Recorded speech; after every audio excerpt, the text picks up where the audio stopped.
enthusiasts across America, I'm Andrew Turnbull, the host of IHA Live. Tonight, my special guest, according to David Lichman, is the most remarkable and knowledgeable natural horsemanship trainer for gaited horses working today. She's a four-time world champion in Tennessee walking horse celebrations. She's got a bachelor's degree of science in biochemistry from Montana State University. She's a three-star Pirelli professional who's helping change the world for gaited horses and the people that love them by teaching a natural horsemanship foundation and continuing to raise her own game by putting principles to purpose in performance at the national and international level. I've had a blast getting to know Jenny this week in preparation for this IHA Live. Please welcome Jenny Trainor. Hi, guys. And the crowd goes wild. Hey, Jenny, how are you tonight there in Montana? I'm doing great. It's we had a reasonable day as far as temperature goes, about 88 degrees, which is probably chilly for some of you. It's a little warm for us in Montana, but it was a pretty nice day. Wonderful. Jenny, your dad was a veterinarian. You guys were in Oregon, right? And he had a bird dog hobby, I understand. He chose gaited horses for comfort and endurance. I've seen people have their hats just not even move on a gaited horse. And that led to you getting riding lessons at the age of 5 with Tennessee Walking Horse Hall of Famer Diane Geck. Is it Geck? Is that how I say that? Yeah, Geck. Yeah. Yeah. Well, tell us about those early years and your early experiences with Diane. Yeah, so I got to start riding lessons with her, and I didn't start on a walking horse at that time. She had like a kind of a half draft thing that she started the kids on, and basically did ledge line lessons at the age of 5. And then early on, I started on my next horse that I rode with her was a 5-gaited saddlebred. So that was really kind of fun. Wow. And because they trot and gait, and he was kind of a fireball, but that was pretty cool. And then I actually broke my leg when we got our first horse because I didn't know the friendly game. Just going to say that. Bad deal. And many of you know that story. But anyway, I won't tell that one because it takes a little bit. But anyway, so after that, my parents said, if you want to continue this horse thing, you're going to have to pay for it yourself. So at the age of 10, I had to clean stalls for my riding lessons. And what happened too is because my dad was a veterinarian, I spent a lot of time at the barn, and because they would just kind of drop me off and use it as daycare, and which was fine. I loved it. And what happened is that I started to get to, do other things besides clean stalls, like dog walk horses, which for you gaited horse people, basically is the slow, or non-gaited horse people, that's basically what we call the slow walk that normal horses do. So that would be our warm up and our cool down. So I got to do that as a kid and just get thrown up on those horses. And then I started to start colts. And the deal with starting colts the idea is that the smallest one was the one that they threw up on the horse so that they could rip them back off again if something went wrong. So that was the idea of starting colts in that early time frame. And then I got to ride more and more horses. And so at the age of as I started to do that, I also got the benefit of getting to ride all the clients' horses. And then at the horse shows, they all needed juvenile or amateur riders. And so that was my job, was to be the juvenile and amateur rider for many of these horses. And the funny thing is that I wasn't necessarily as pretty a rider as one of the other girls that was my same age. And so, but I was much more skilled at staying on things that were kind of rank. And so I ended up riding all the horses that were a little bit wild, and she got the easy ones. So that was kind of my beginnings there with Mrs. Geck. So it was super fun. And I loved it very much. Oh, that's awesome. So as a teenager though, and as a young adult, you won 4 world championships, and you rode lots of different horses at the Tennessee Walking Horse Celebrations, which you were telling me about in Tennessee. Tell us about that time in your life. Yeah. So once I got to riding some of these horses and going to shows, we did really well. Like I competed a lot and I was winning a lot in the Northwest. And I got the opportunity. Mrs. Geck said, I'm going to take you with me to Tennessee, and you don't have to pay anything. You're going to go and you're going to ride clients' horses, and you're going to clean the stalls and feed horses and all the stuff. And I'm like, okay, perfect. So I went and I left for the entire month of August, and basically got to drive across country with my best friend, Sharon Geck, and her dad. And we drove this big trailer across the country with, I think we had 5 horses on board. And so we went to what's called the International and the Celebration. And we stayed at a trainer's house in Tennessee and used his barn. And it was fantastic. My parents actually had to call the trainer in Tennessee and make me call them because I was not doing a very good job of contacting them, obviously. And and then we went to the International, and I won the youth championship. And so they divided up and then into a younger group and an older group, and then in the championship they match everybody back together again. And I think I won a couple other qualifier classes, and I think I got second or third in the equitation that year. And so I was super excited because I had no concept of the fact that I could win back there on that level. I was just so excited that I got to go. And then we went to the Celebration, which is considered our world championships. And I rode in my very first class. And I think that I had like permagrin on the entire time.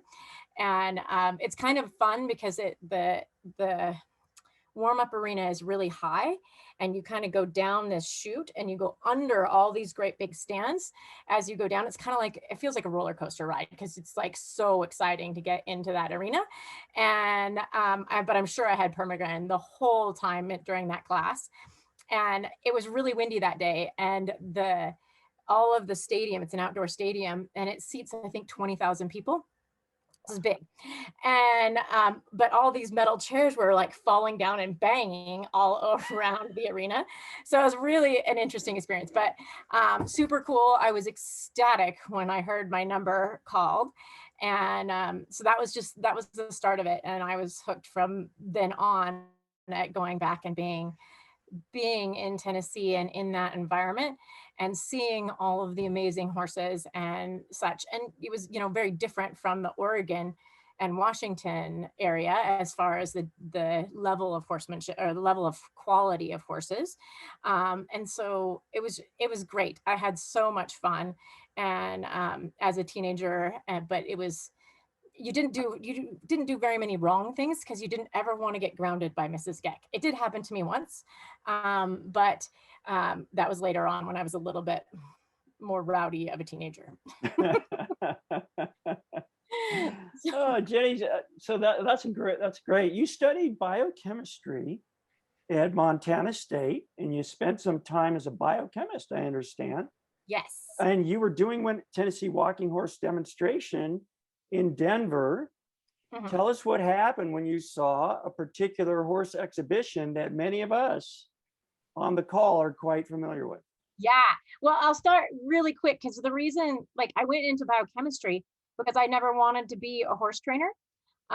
Because what happened is that we always sent horses home in the winter, and then we get them back and they would be messed up by their humans, and it drove me crazy. So I was like, I'm gonna go do something else. I'm gonna be a biochemist.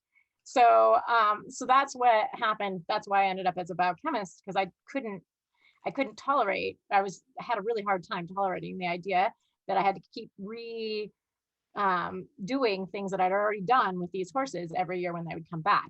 So, but what happened is that horses became my passion. And so I tried to do them by myself and wasn't necessarily having as good a luck as I did with Mrs. Geck. So I was kind of searching, but I was trying to figure out how to train them. And Mrs. Geck was a fantastic teacher, or a fantastic horseman, and taught people to ride really well. I could equitate really well, and I could ride horses that she'd trained really well, but I didn't honestly know how to train the horses. So that was an interesting thing for me to figure out. And so I was in Colorado, a long, long ways away from Oregon, and trying to do this on my own but I was doing, we had a gaited dance troupe, and we were at the Denver Horse Expo, and I accidentally ran into, in the middle of the night, Hans Blaha, which some of you know who he is. I know this story. I love it. I know, right? He scared the living daylights out of me. And I thought he was a bum, honestly. And he walked with me towards my stall in the very late at night. And like I said, I still thought he was kind of a bum. And he asked me about my gaited horse. And he said, "Is this a gaited horse?" And I said, "Yes." And he says, "It is a Tennessee walking horse," in a very strange accent. He's Czechoslovakian, as you guys, some of you know. Yeah, lots of people know Hansa. Yeah. Yeah. And so I said, "Yes." And he says, "I've ridden one." And I'm like, "With that accent?" And he said, "Yeah." I said, "Oh, really? Where?" And he said, "In California." I was like, "Huh, well, with who?" And he said, "David Litchman." And I said, "I know David." And he goes, "You know David?" I'm like, "Yeah, I know David." And he goes, "Why do you know David?" I said, "Because he won the 1991 World Grand Champion with a horse named the Artful Dodger." And Hansa goes, "I've ridden that horse." I was like, "Really?" So we ended up chit-chatting, and he says, "Come watch me ride tomorrow." And I said, "All right, what are you doing?" He says, "I'm doing P&H." And I said, "P&H? What is P&H?" And he said, "Pirelli Natural Horsemanship. Didn't you see the big trucks?" And I said, "So you don't use chemicals on your horses?" And he said, "What?" And I just kind of shook it off. I'm like, "Okay, whatever." He doesn't understand that, but that's okay. And so I said, "All right, I'll come watch you ride." And so in the morning, I was super excited because I got to see him ride they came in online doing all sorts of fancy things, like many of you have seen in a Savvy Club or in a Savvy demonstration. And so he obviously, then they went to Liberty, and then he did amazing things with his horse at Liberty. And then he got on him bareback and bridleless and jumped him over everything and did all sorts of amazing things. And I thought, holy cow. And the night before I chit-chatted with him, and he said that he'd only been studying natural horsemanship for 2 years, and that was his very first horse. And I thought, oh my God, there is not a shot in Hades that I would take the bridle off of one of those world champions that I won on and think I was going to survive the situation. So, so that was the coolest thing. And that was my introduction into natural horsemanship. And so of course I ran down afterwards and talked to him and said, "How do you learn this stuff?" And we became pen pals, and he helped me figure out a path to go on so that I could learn natural horsemanship. That's amazing. I love the story. Yeah, I didn't hear that level of detail, and I know Hans. I've seen Hans do amazing things, but you literally thought you were being approached by a crazy guy, and it turns out to be Hans. Wonderful.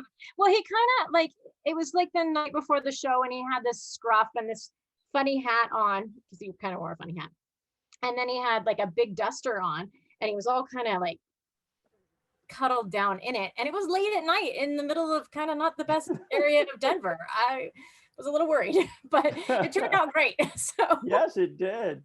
So like me and many people on the call, you saw the wow. Yes. And then you asked the how, and you began following and studying the work of Linda Pirelli, obviously connected to Hansa. Tell us about your road to becoming a certified instructor in 2008 with your walking horse partner.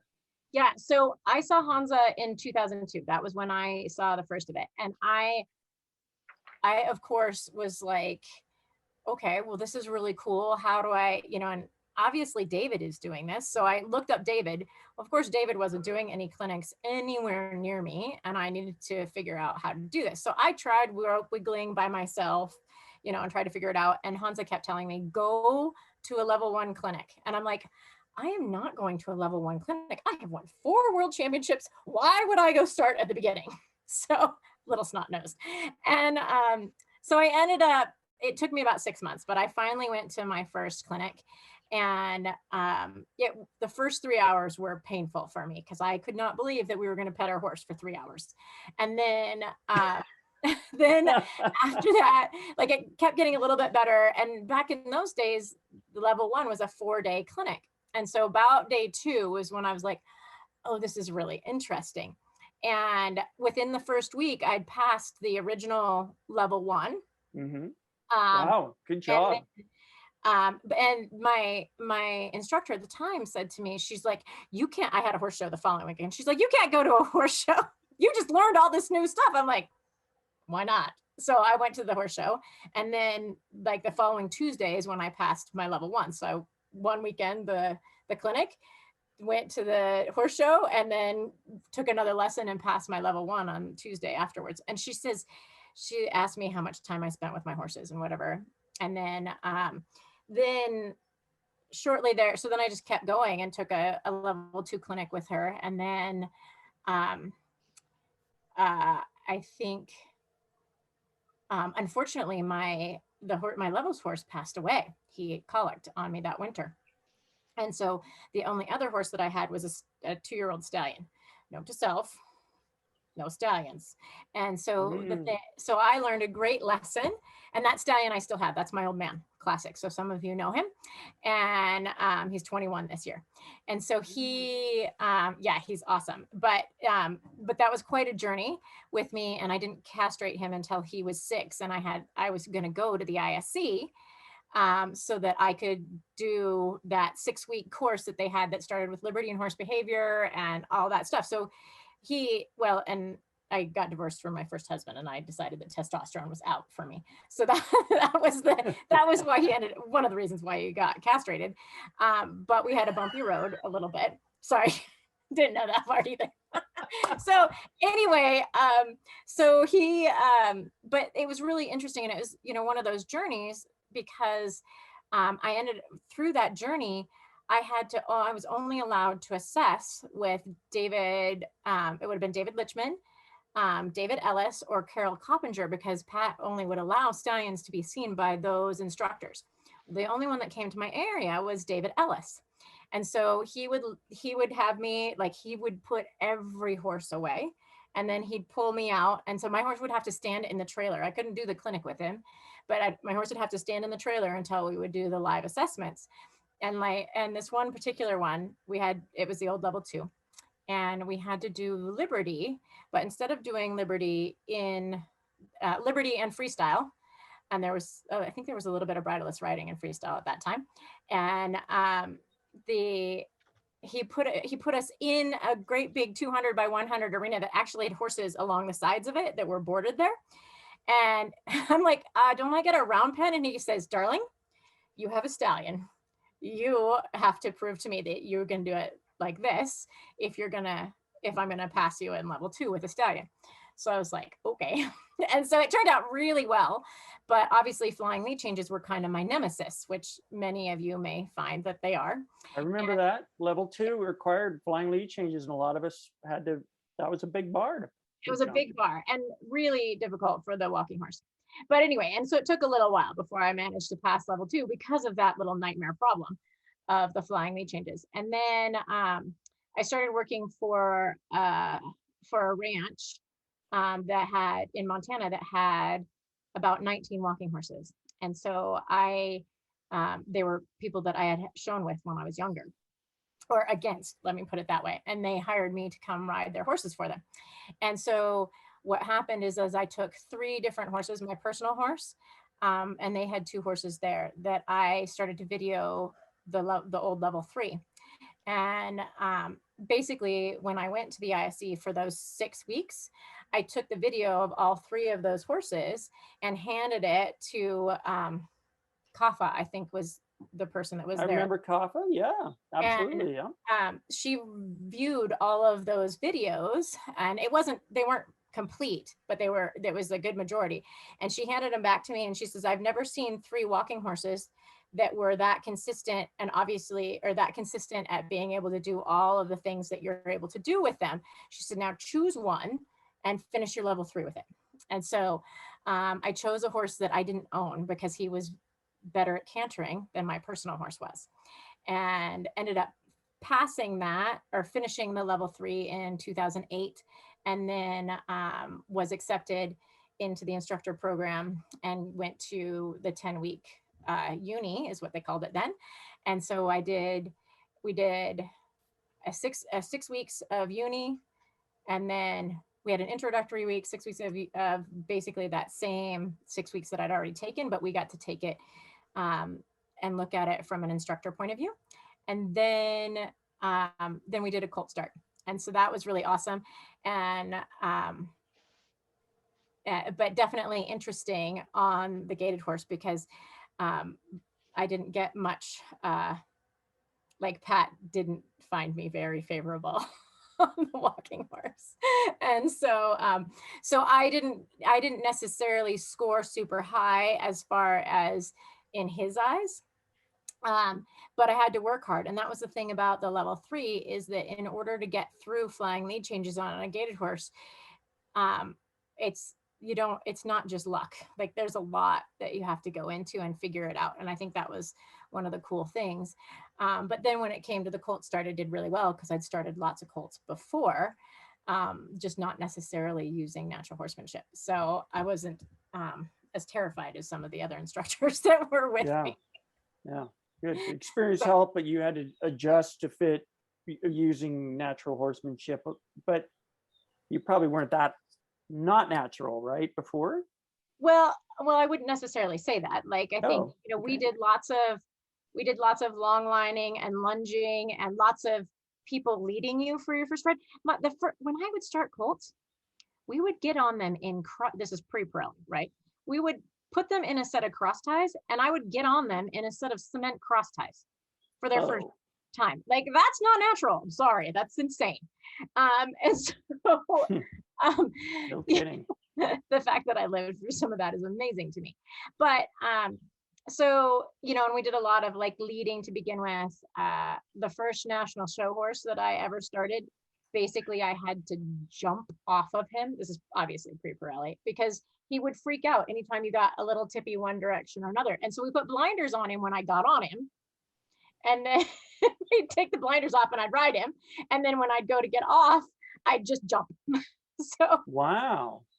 And the funny thing is that he ended up being one of Diane Geck's top lesson horses in the end, once we got him through that little problem. But so I knew how to do it wrong really well. And I knew what normal was. And so, or at least normal that I saw normal. And so when I saw natural, it was a whole nother ball game for me, because I thought I knew how to train horses, but I didn't know anything. And that was it was really amazing to me. And so I love the feeling of introducing natural horsemanship to like level 1 students, because it's so gratifying to help open their eyes to the possibilities that could be there, and to help them, like, instantaneously you're starting to make changes within that 2-day weekend. Because now I do level 1 in 2 days, which is crammed. And most of you that have been to my level 1 realize that I try to go from 9 o'clock in the morning to 4, but that never happens in a level 1. We're almost always there till 6 each night. And because there's so much information to cover.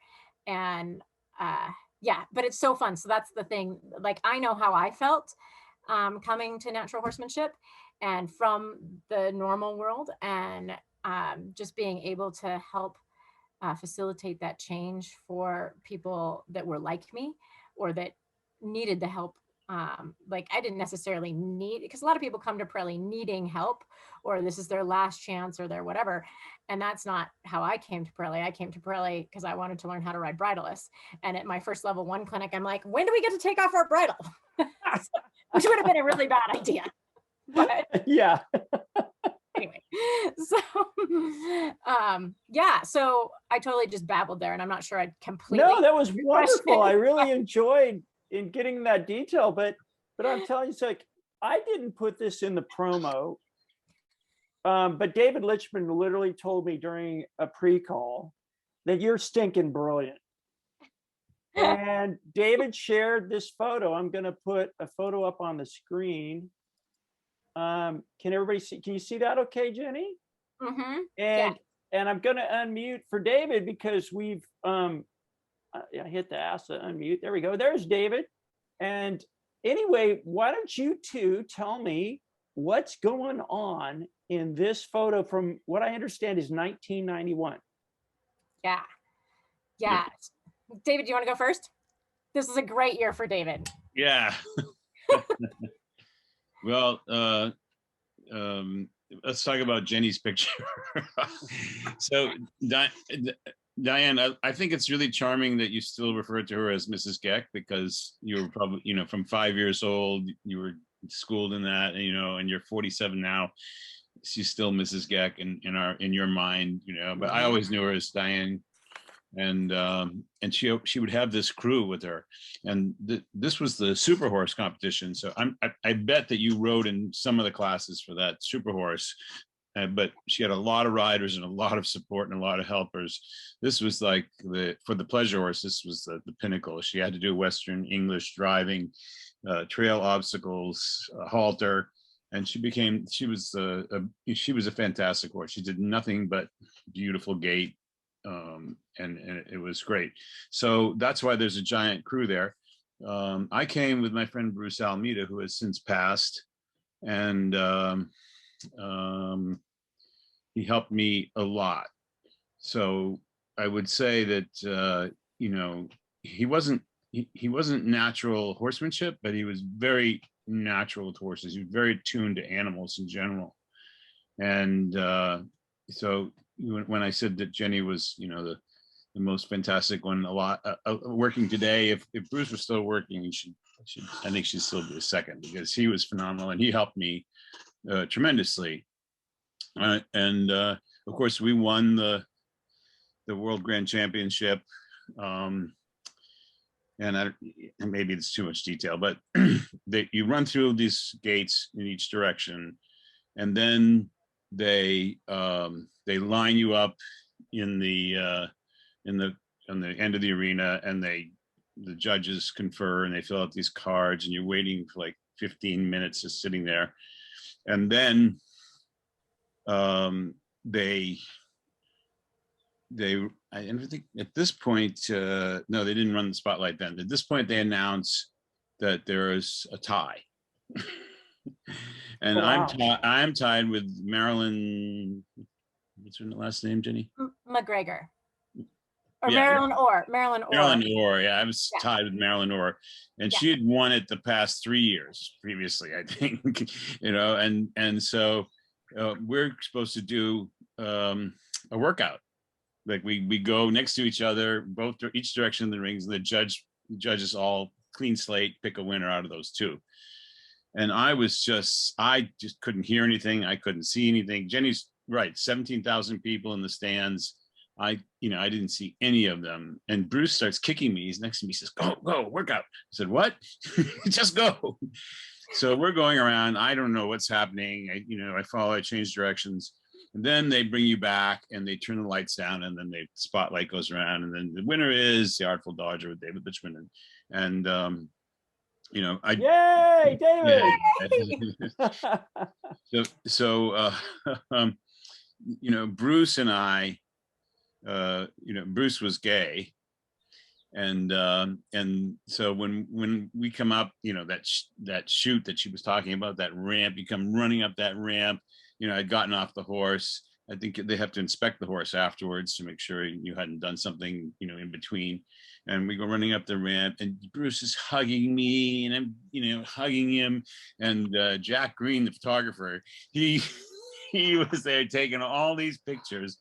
And then later on, he gave us these little viewer things, pictures of me looking like I was kissing Bruce, in Tennessee in '91. That was a big in Tennessee thing. in '91. That wasn't quite. Yeah. That was a really big thing. So my memories of that time were fond, but also different. And now, did Mrs. Geck? She judged the International in '93, right? Not in '91. I don't remember the years that she actually judged it, but it would have been after that, because I showed from 88 to 92 as a youth and amateur, and so she couldn't. And we were at all those shows, so she. Yeah. So it was in '93 we went back, and I went to the International, and this horse, we called him Arthur. He I called him Arthur named after a horse that Mrs. Geck had called Arthur. Do you remember Arthur? Yeah, that's the horse that I had to jump off of. Yes, she asked me to ride him. She said, "Come up, can you ride him, please?" And I get on, and I couldn't stop him. And she's screaming at me, "Bend him into the fence! Bend him into the fence!" Right? Because at that time, this was 1989, maybe, I don't know. Yeah. Anyway, it was early, and I didn't really know about one rein stop at that time. She said, "Bend him into the fence."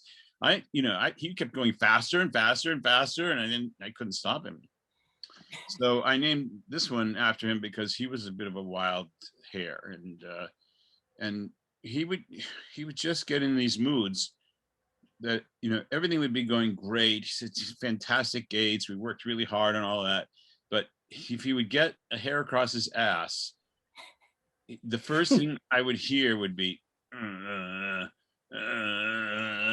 and I knew an explosion was coming. I did, forget about the horse show, try to stay on and try not to kill anybody. So he starts bucking and leaping in the air, and he heads for Mrs. Geck, one of the judges, right? And so I'm going around like this. I'm saying, "May I please be excused?" So we had shirts made that said, "I survived the Artful Dodger." Oh, wow. We gave him to Mrs. Geck. Oh, what a great memory. Yeah, it was one of my favorite memories of almost killing her. Well, one of the things, I'm so glad that you're both on here today, because you both have been working on creating a better world for gaited horses and the people that love them. You both teach a Natural Horsemanship Foundation. You're both are against abusive practices, and we know the elephant in the room is there's certainly controversy in the Tennessee walking horse, and we got to cover it a little bit, even though it's tough to think about. But you're both against those practices, and yet you both apply a gentle and patient approach to changing the world. Jenny, why don't you go first? David, fill in. You guys tell us. Actually, we switch that. I want to go with David first because he's a little older and he's been doing this, and he did the gaited horses naturally, and then he's kind of handed over the baton to you. David, why don't you go first? Yeah, well, Bruce used to say that there's abuse in every horse breed. Showing is abuse. There is abuse. It's not pleasant. It's not fun to watch. But he used to say that we're the only breed that wants them to go into the ring lane. We want them to go into the ring herding, right? That they'll spur a horse until he's bleeding to get him to be light or faster or whatever it is, but they don't want him bleeding in the ring. And the first celebration after they discovered how to do this with chemicals on their feet, there were pools of coagulated blood in the lineup when the horses were waiting to be judged from all the bleeding from their legs. So it's a long history, and the problem with that is that they got very good at covering it up and saying it doesn't exist, and that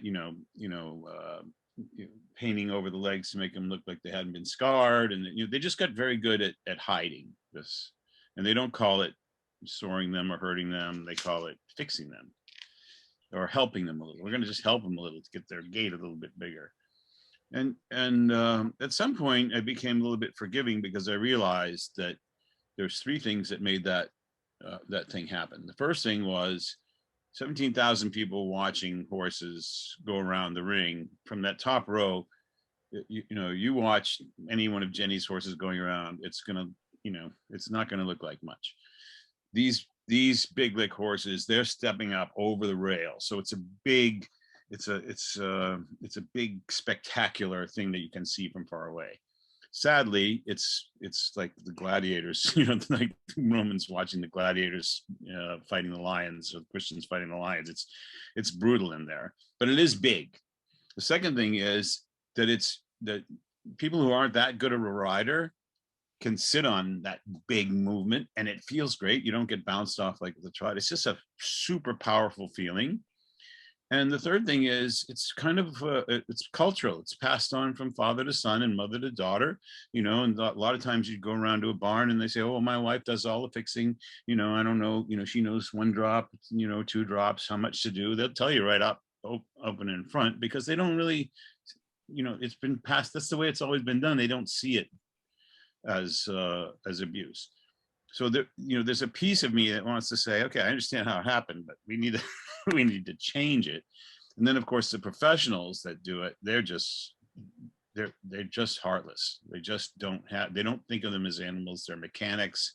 You know, if I could put on a, you know, a turbocharger on my car, it would go faster. If I can put a little drop of Croton oil on this horse, it'll reach higher. So it's really ugly, that side of it. And I was on the board of directors for the organization for 5 years, and I finally had to quit because I would make these statements. I would explain to them that they can't keep lying, they can't keep doing this stuff, and I would go out for the break, and everybody goes, "Yeah, you tell them, go tell them, we were behind you 1,000%." And I go in and I'd make a motion, something like no trainers to be as judges. There's so much corruption in that, you know, because this trainer is being judged by another trainer. Next week he's going to be judging him, so he's, you know, there's a lot of favoritism. I said, just make professional judges, like in bringing people from the dog training world, let them judge the gaits and don't even know who the riders are. And everybody, you know, this is a great idea. It came from one of the studies on abuse, like how to get rid of abuse in horse shows. I couldn't get my motion seconded. You know, dozens and dozens of board members telling me, you go, you get him, but no one would even second the motion to make a vote. So that's when I stood up and I said, look, you guys are not interested in change. And I walked out.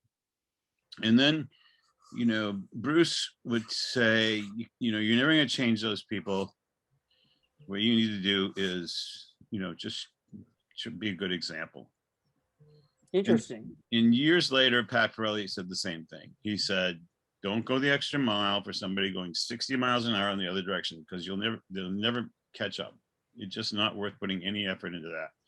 Now it is worth effort putting into, you know, legislation and trying to catch these guys. And you mentioned Lori Northrup at some point. She's going to come up, but I have a slide on her. Yeah. And you know, I had a few clever ideas, and I think one of them actually happened at one point. I said, you know, because the walking horse industry, all the trainers have these young black grooms, and they, you know, they're in there, they're wrapping saran wrap on the horse's legs, they're doing the actual work of soring the horses, they're cleaning up after the mess, they're hiding the chemicals when the government comes around to look, you know, they're doing all this stuff. I said, you need a young black journalism student from, you know, from LSU or something, that is good in acting, and go in and undercover and expose this stuff. And I think that's where that 2020 film of what's his name, Jackie McConnell, beating the horse with an axe handle. Oh God! The abuse on the legs is one thing, but to be able to go into the show ring with sore feet, they have to, the examiners have to palpate them. And if they flinch, you're out. So they school the horses. What do they call it, Jenny? They had a name for that. It does have a name, but I can't remember it. Yeah. There's something that I had to do. They would train the horse, stewarding the horses. They would call it stewarding. Okay. This is teaching the horses, don't flinch even if you're in pain. Oh no. And so if the horse flinched, take an axe handle to his head, right? And pretty soon, I don't flinch, right? The consequence, behavior is follows consequences. And they would do clever things like, you know, smoke a cigarette. Like if they flinched, they would burn them with a cigarette. So then they would be in the inspection area, just light up a cigarette. You know, like the horse sees the cigarette and goes, I better not flinch. You know, they were just, you know, it's cops and robbers, really. So we are still working on trying to get the legislation to where just this whole industry of horses that do this gait, the trainers will tell you they can do it without soring them, but it's not possible. The big gait that they want is not possible. It is possible to teach them like a Spanish trot or something, but it's not what they're doing here. They're basically squatting down to get away from the pain, and they're fleeing their legs to get away from the pain that hits them every time the chain hits them. Wow. So, the gait is not really possible without some kind of help. That's what they call it. So we just want to get rid of the entire industry. Like, no more horses on big stacks, no more chains in the show ring, none of that. And there will still be soaring, and it'll come down to the pleasure horses, and they'll maximize the amount of shoe they can put on. But at least we'll get rid of that big image that doesn't make any sense in terms of if you care for the horses. You see the horses' eyes when they're going. You just, any picture that you see, even the wind pictures, the eyes are like this as they're going around. It's really horrible to see. And then the next day, if you go around to the barns, it's even worse, because they can't get up. They're so sore they can't get up. Oh man. They're laying down, and it's really hard. So we need to support it's called the PAST Act. It's called Prevent All Soaring Techniques. And we had it passed under Obama, and it got hung up in Ways and Means for just a short period of time. And then, of course, in the inauguration of Trump, it's very common. They say any rules, laws, or things that are outstanding from the previous administration, cut them off.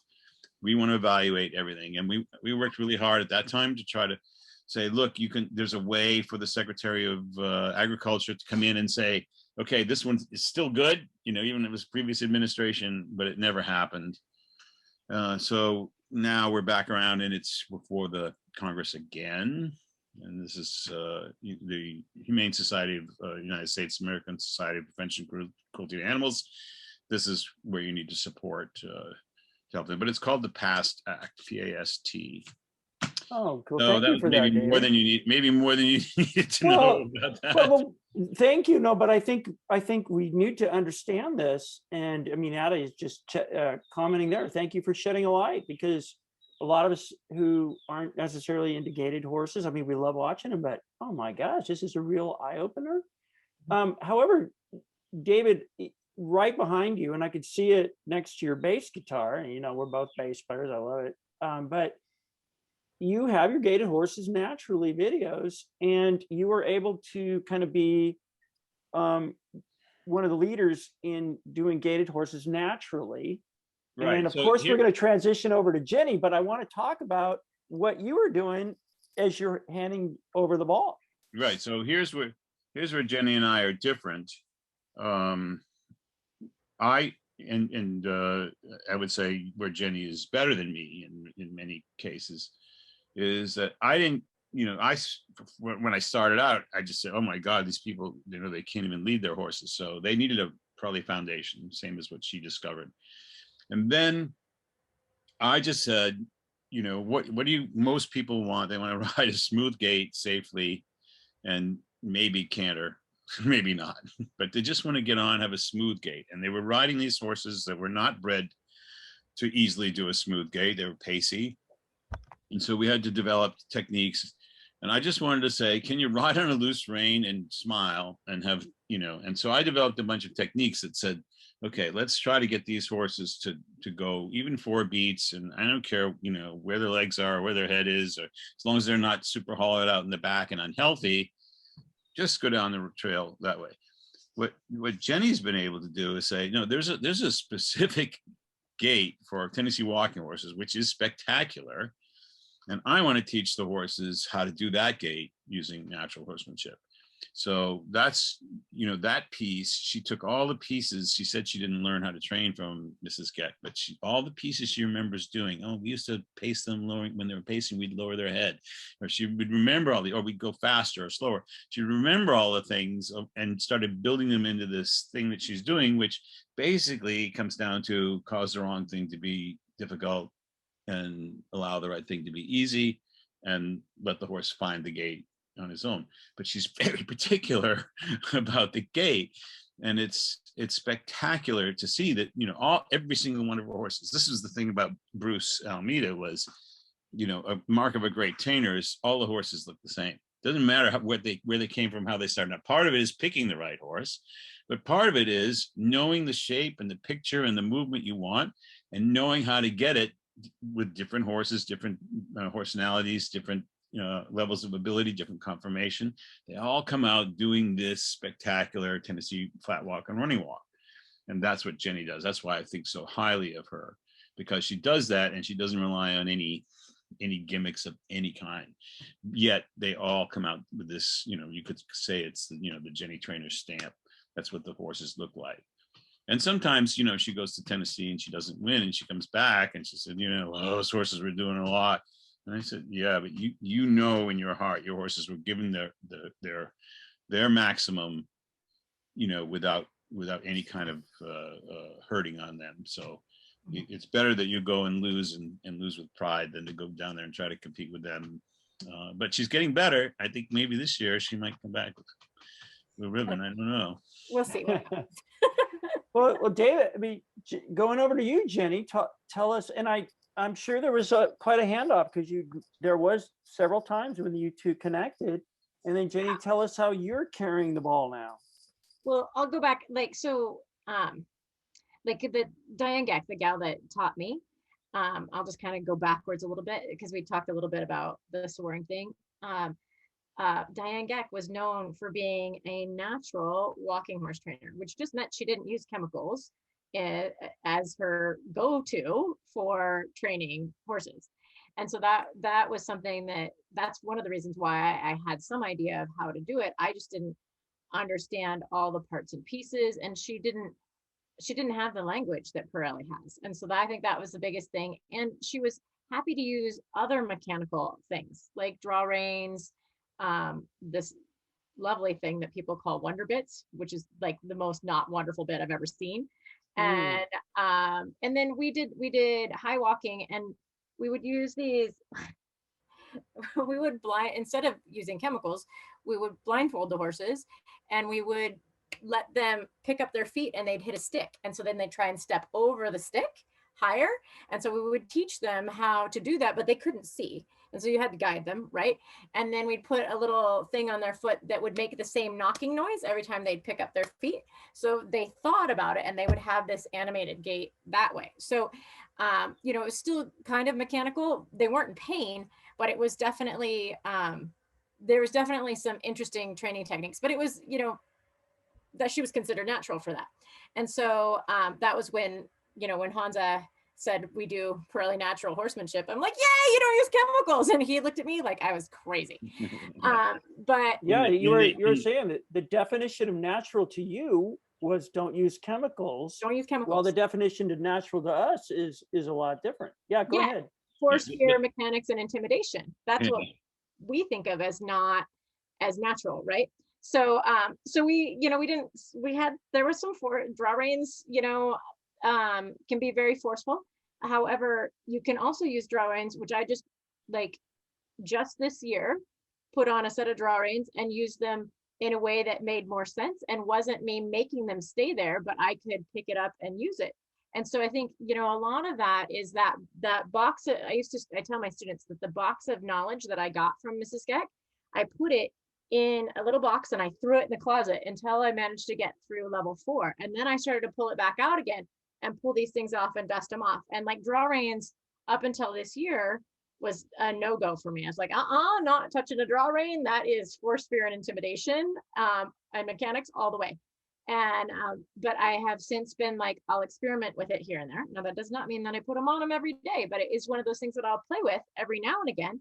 But it's how you use it. And I think that's the most important thing, is the principles behind what we're teaching. And not to say that I teach people to use draw reins on their horses, because I don't, but I want to continue to explore and figure out how I can be a better horseman, and how do I use the techniques and use those principles and make sure that I'm true to my principles, and such. And so so what happens is that I pull that box out and I start dusting things off. And so there's great things that David had in his videos that are great and they're super useful. And it's one of those where, like I said, I took it and I went, okay, well, I want to think really about healthy biomechanics and how are all the horses moving, and how do I really apply some of the Pirelli principles and things like the fluidity concepts and stuff like that to the gaited horses, because the unfortunate thing is that gaited horses, about half of them, let's say, because there's a gait scale and there's trot on one end and pace on the other. And usually the pacey ones don't, this is usually, right? Pat says usually, so usually, usually the pacey ones don't canter so good. And so if they don't canter so good, they don't canter so good, which also means they don't buck so good. And so what happens is we end up with a lot of people that are not necessarily afraid of getting bucked off their gaited horse. Yeah, they'll get run away at a walk with, but they don't get bucked off. And so most gaited horse people, their horsemanship skills are very limited.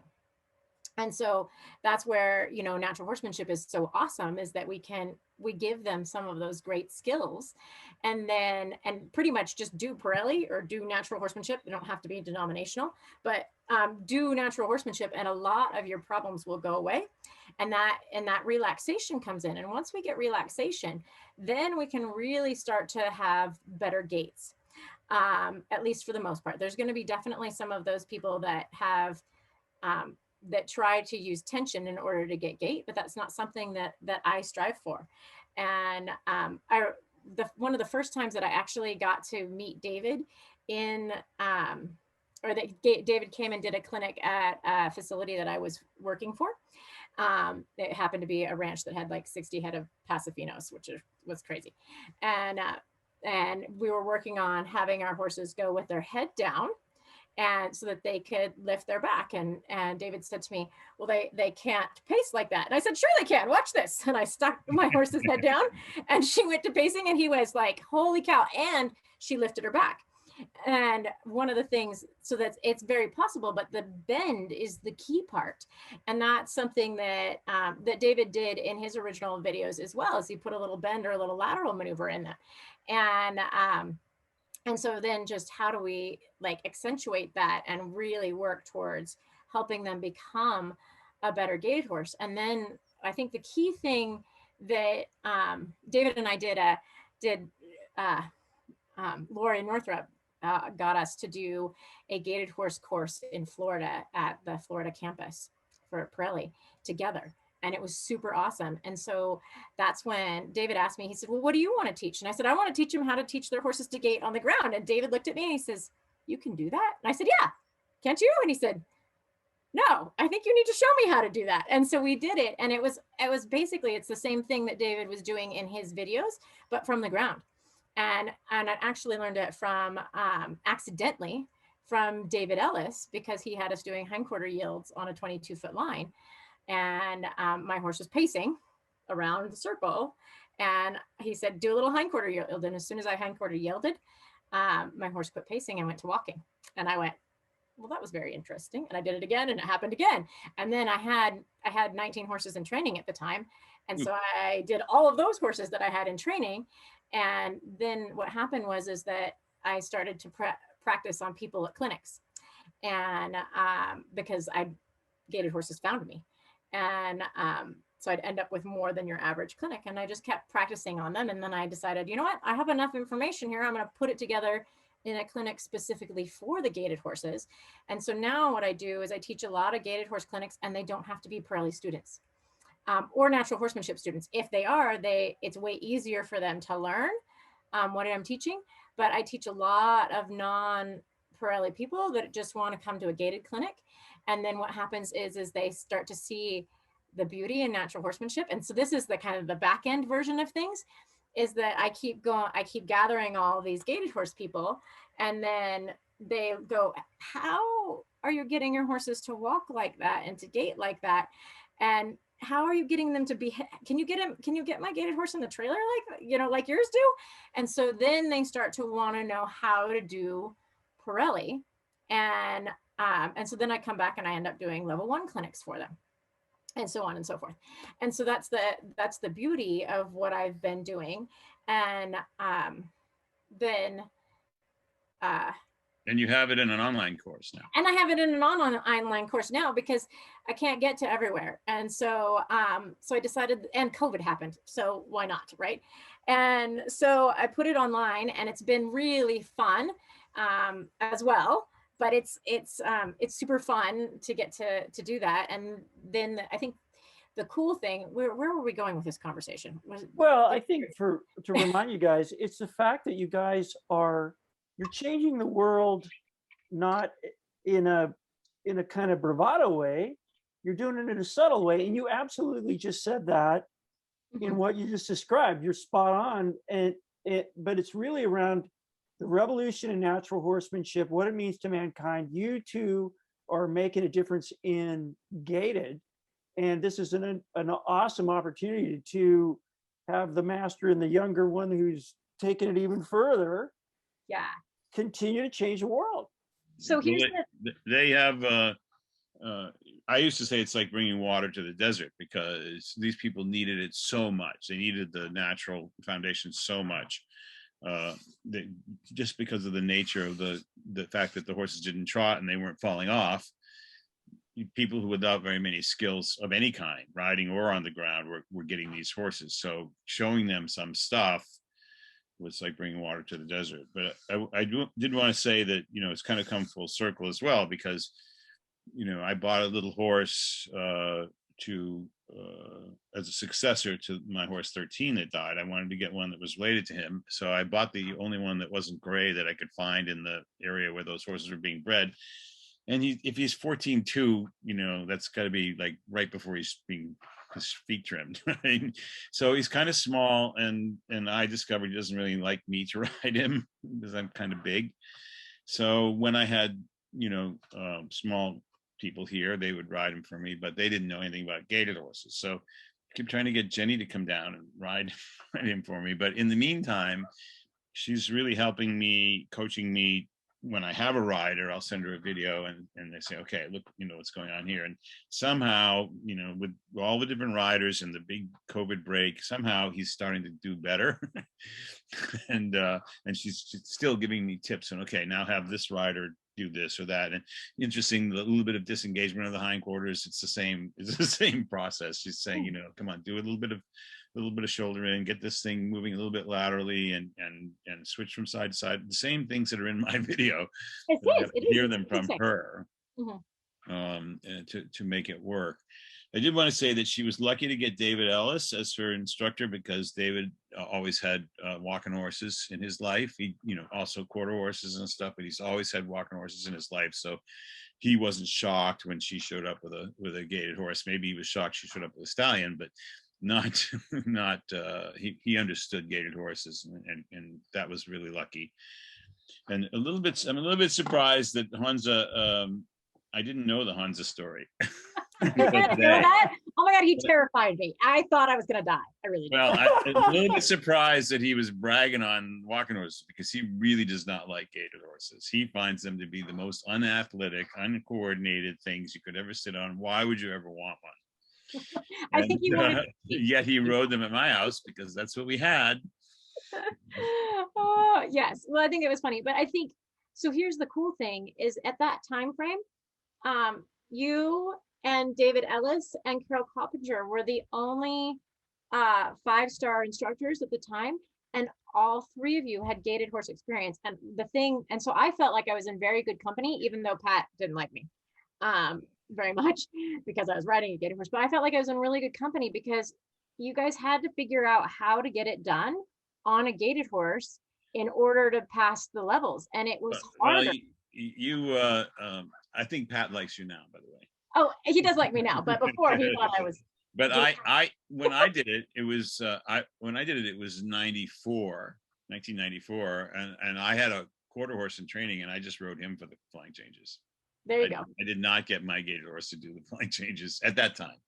Well, but the thing is that you guys had gone through the program on a gaited horse, and I think that makes everybody. I think it's way harder, number one, and I think it gave you a great foundation to being able to then go on to be the instructors and teachers and horsemen that you were.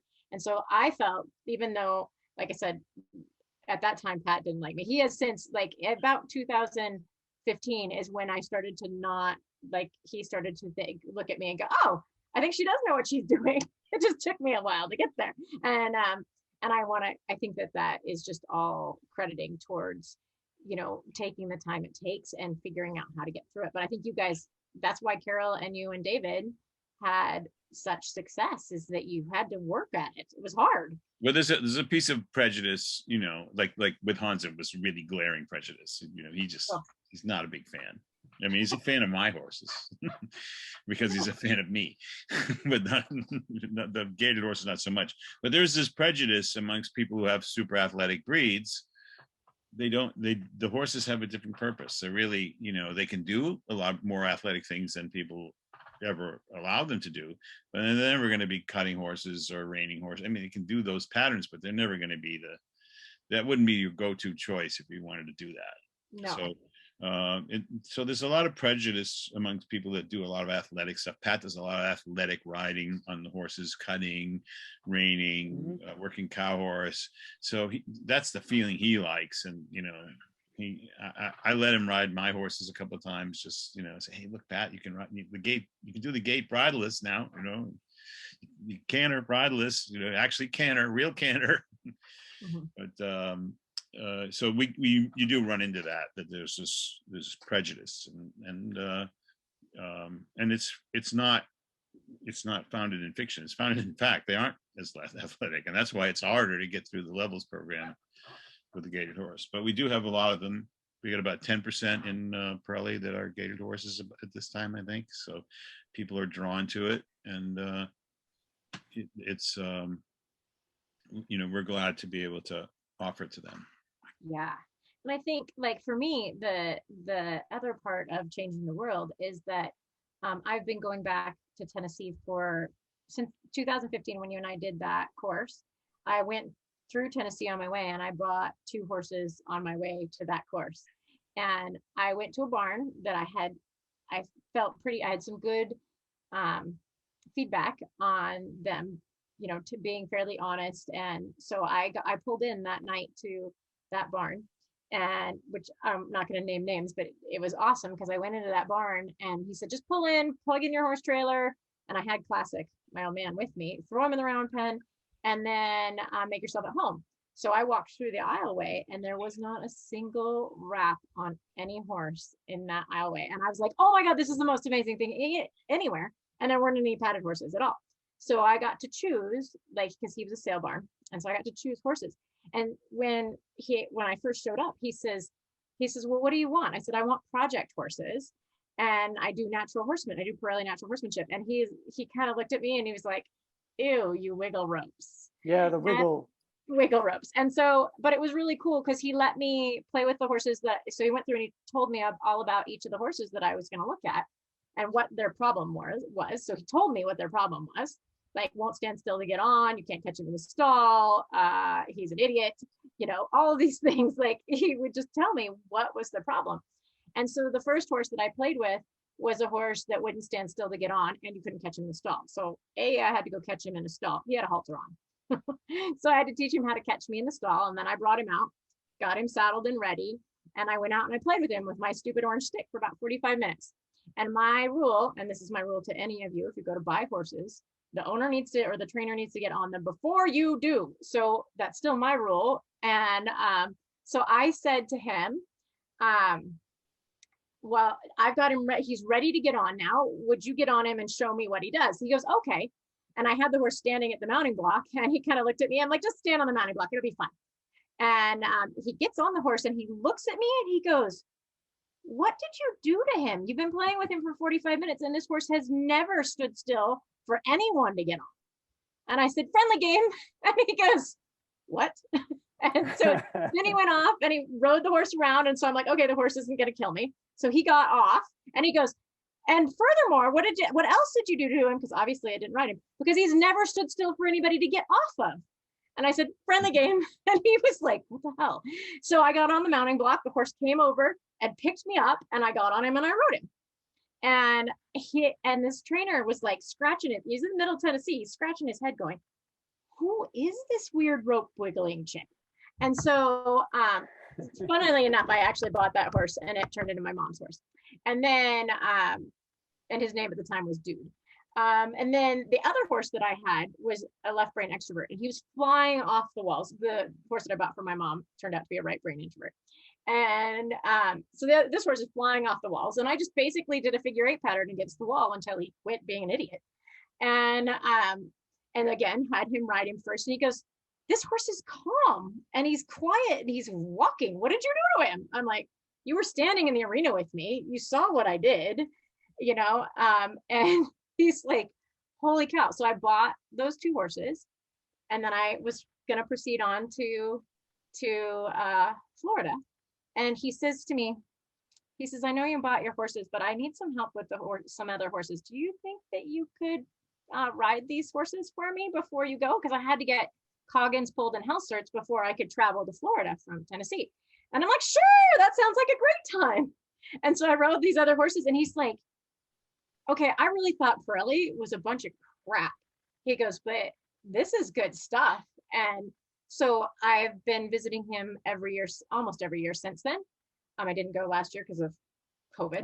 Yeah. And I buy horses from him because he tells me what's wrong or what their problem is, and I go fix it. And then he loves it that I'm happy to hop on a couple of his and fix things, not fix them chemically wise.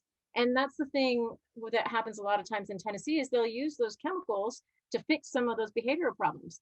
But it would take me not very long, and I just, wave my stick, woohoo, and it was like very kind. Also, she's very smart, because after going back there a couple of times, and they would see like these amazing gaits coming out of these horses that they thought were just duds, right? Yes. So Jenny would negotiate the price before she would get on them. And Yeah, then she would ride, and they'd go, "Oh my God, I didn't know he could do that. If I'd known that, I would have priced him 10 times that amount." Well, and the thing that I could fix it in, an hour or less on some of the misbehaviors. Some of them take a little longer, but it's just that natural horsemanship, because we use psychology. The psychology makes it life so much simpler. And if you can get them to relax, you can get so much better gaits out of your gaited horses. And that's why natural horsemanship is so beautiful for our gaited horses, and so helpful. And so that's kind of my other roundabout version of changing the world, is that, and I'll go into those barns, and I try to keep a real open mind, because what I think of is that, this is the same thing that happened to me pre-learning about Pirelli, is that, we use things like mechanics or fear or intimidation when we don't have the knowledge as to how not to do that. So what I think of is that violence begins when knowledge ends. So if I can provide more knowledge, there'll be less violence. And so that's where I'm at, is how can I help these people and these trainers that don't know how can I help them to have little tidbits that will help them in the future get better at training, rather than having to use, resort to chemicals or things like that. And I love to show, and I love to go back to Tennessee, and and so that's one of the things that's really important to me. And so, and I love to ride a good padded horse, and I have known ones that have gone without being fixed, or stored. And so that fixed thing gets a little crazy, because natural versus natural, whose terms are those? I think she's crazy to go back there, because not because of the horsemanship, but because we would pull in and we'd put the horses in the stalls, and we'd say, okay, we're going to get up at 5 and ride before the sun comes up, so that the horses won't be so hot, because these 2 shows are in August. In Middle Tennessee. It's the worst possible combination of heat and humidity you can imagine anywhere. And so we get up at 5, and we have a cup of coffee, go downstairs, and the horses are standing in their stalls like this, and there's sweat dripping off of them at 5 in the morning. This is a horrible place to go in August. It is. The good thing now, though, is the international and the celebration, the morning classes are all in the air-conditioned arena. That wasn't the case with us. That makes it, well, I know, not when I showed the celebration. I don't know if you remember, but we brought a room air conditioner. Yeah. And we took our tack stall and we covered it in plastic to, because they're just wooden slats with holes, and we covered the whole thing with plastic, everything and we made a place that was 20 degrees cooler to go in. Yeah, exactly. One time we took a horse in there because it was just so stinking hot. Exactly. Well, and it's definitely hot, but the air conditioning makes life so much better. And then the evening classes at the celebration, usually it's starting to cool down a little bit by then. Yeah. And preferably it rains and they have a rainstorm, because that cools it off, a bit. And my horses always do better on that hard track when it's sloppy. Versus when it's hard. So yeah, because they make the tracks, for the big lick horses, like it's like a rock. And so if you're using the soft dirt to kind of help your horse put a little effort, you don't get that there. Yeah. The other thing I noticed when we put the horses in the pasture, this lush green pasture, they would stick their noses down and the grass is teeming with life, like 100,000 bugs in the 1 square meter that their head is in, and they'd come up and just, they're not used to having this much life in the grass. It's really it's a different environment there. Yeah, that for sure is. Hey, you guys, I want to connect back to somebody we mentioned a couple of times. I was on the phone this morning, in fact, with on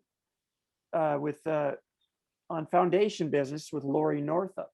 Saint. And she is, before Lori became president of Pirelli Foundation, she's a past president now, but she was president of another nonprofit called FOSH.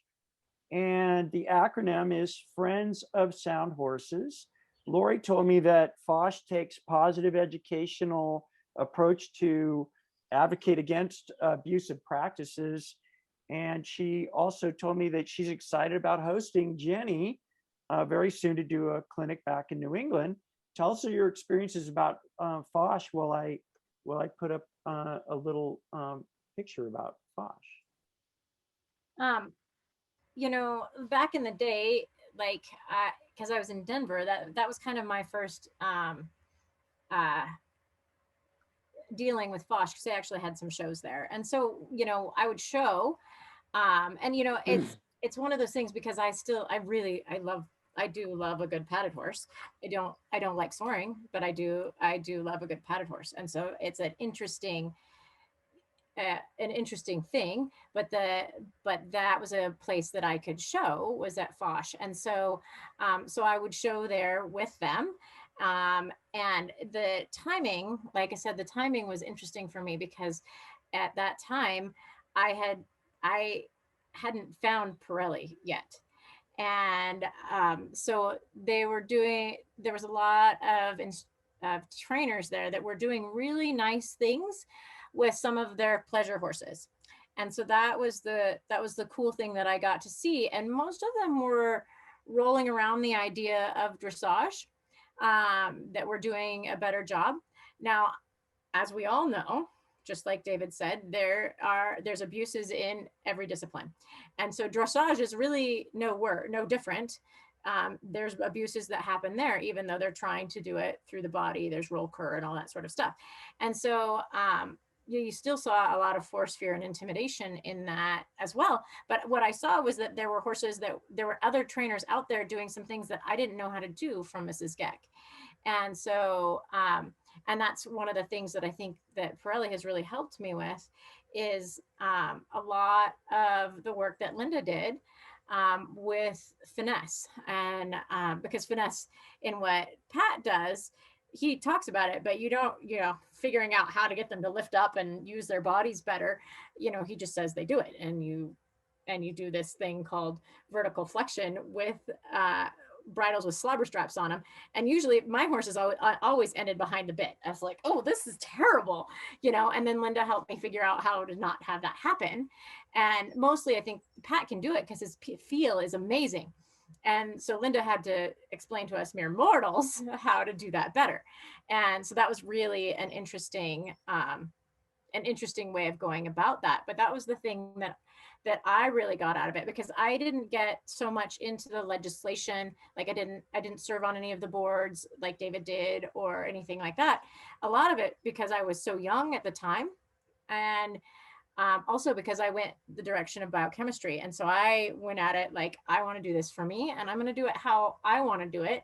And I'm going to keep my idea of natural going, which has morphed now that I'm a natural horsemanship instructor.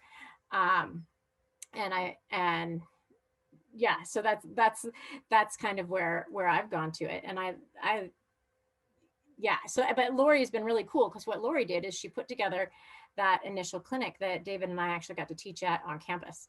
And I think that was really a fun experience to get to do.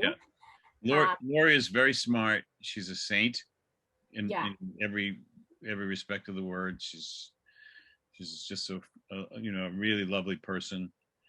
And Foch was around long before Lori was around. Yeah, Lori said she wasn't a founder; she was president for a long time. And she says there's a very able president now. Cherie Beatty, I think, started Foch, but basically Foch has been, trying to push into the wind, constantly going against the wind, trying to make a difference, and introducing people to dressage, and introducing people to natural horsemanship, and anything that would just be going against the direction of soaring, but not in a way of fighting them, but in a way of saying, look, come look here what we're doing. We can do great things with horses without that other stuff. So that's what the educational piece comes from. Hey, look, you guys, when I'm doing time management on these things, I would have cut this off 20 minutes ago, but this was amazing. I'm delighted to capture it on tape, the two of you going at it. And I'm going to promise everybody on the call, if Jenny and David if you're okay, I know Jenny, it's late, it's really, we're going to stay longer, because this has just been, I love it when this happens. It just goes beyond my expectations. So those of you we still have 10 minutes. We get through these last 17. No, yeah, I got two really important questions I want to get to, and I want to get everybody's questions. So I promise all of you, if you're willing to stay on, and I know Ada's in Atlantic time zone, she'll stay up all night for this. So stick it out.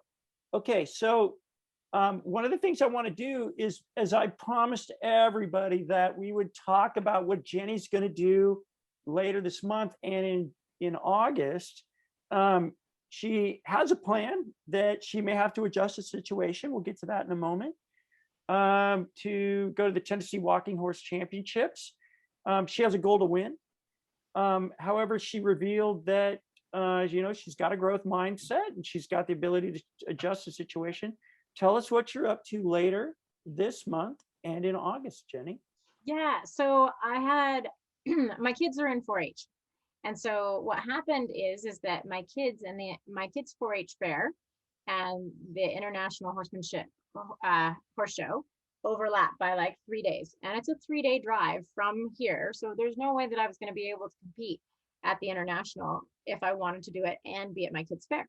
So I decided to send my horse back to a trainer that I know, who is very natural, but are very natural when it comes to walking horses, but not necessarily natural horsemanship-y. She has lots of great techniques and such, and I trust her.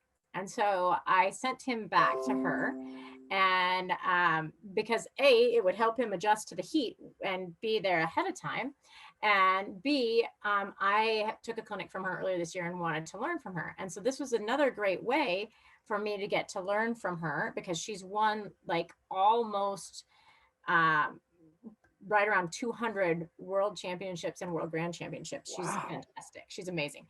And I love the way her horses go. And so so I thought, what better of a way to send him there, and then I'll just fly in like a client and get to ride my horse and get to learn from her there. And so that's been really awesome. And so my plan was to go to International and Celebration. And we talked just the other day, and she said, I don't think he's ready yet. She says, I need more time to get him to the world level. She said, the International will take him we'll play with it and show him in a little bit of classes. She said, but I think, she said, he's really, really talented. You've done a great job putting that foundation on him.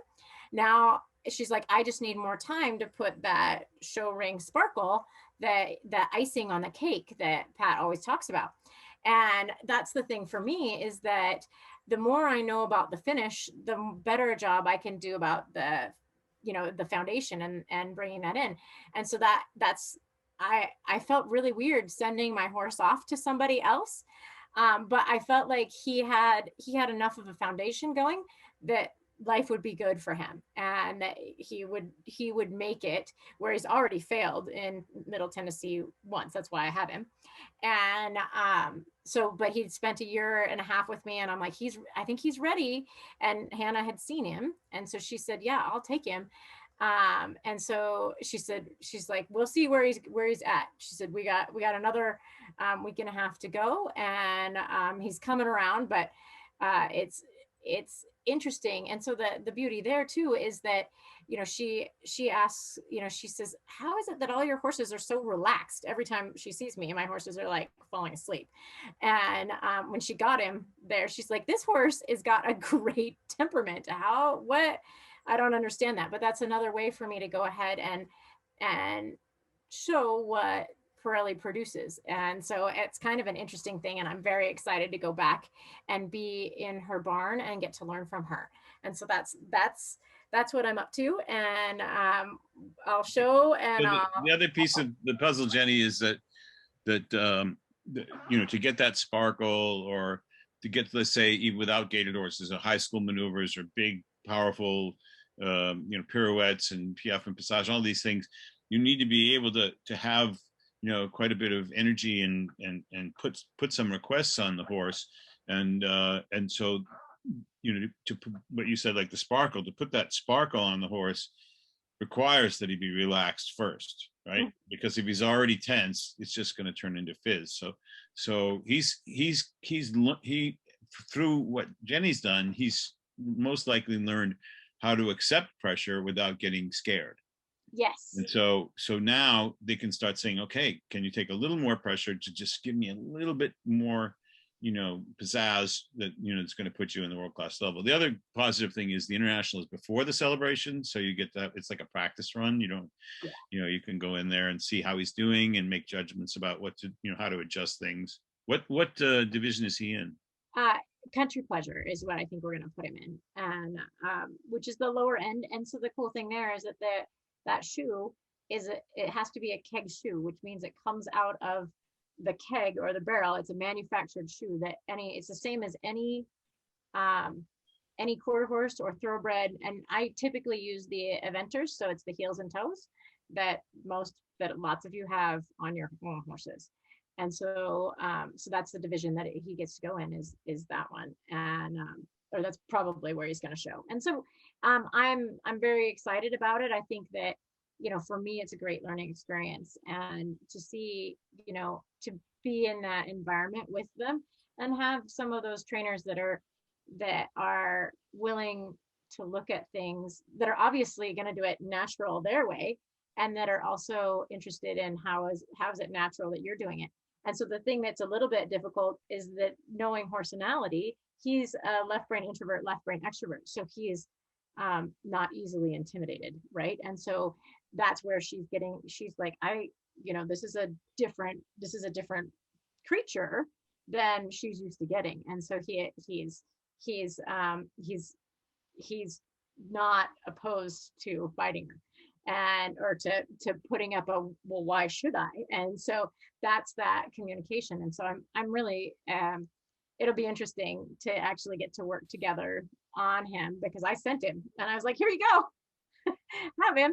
And he's been there for about almost 2 months. So she hasn't had a lot of time with him. And that's the other thing too, is that for a lot of that big gait, they have to develop a lot of strength. And so, and he's got a big back end. And so the strength training is where he's lacking a bit. So it's an interesting thing. So, but I'm still excited. I think it'll be really fun. You don't have any hills in Montana? Well,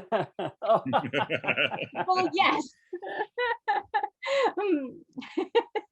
Anyway, So, I hey, can honestly say we do not have any hills in Sacramento. well, yeah, my piece of yeah, property is really flat. It's one big hay field, pretty yeah. much. So I have to go find myself a hill, and that's There you my go. Well, come on to California. We have some hills out here in Sonoma. Hey, look, I absolutely knew that there would be not enough time to cover all of the things, the cool things that I've learned about Jenny and about gaited horses and there's, the things we've talked about tonight. So I'm going to ask Jenny, would you be willing to come back and join us for an IHA Live in September? And you can tell us about your experiences at these championship events and update us on wherever you are. Would you come back with us? Oh yeah, definitely.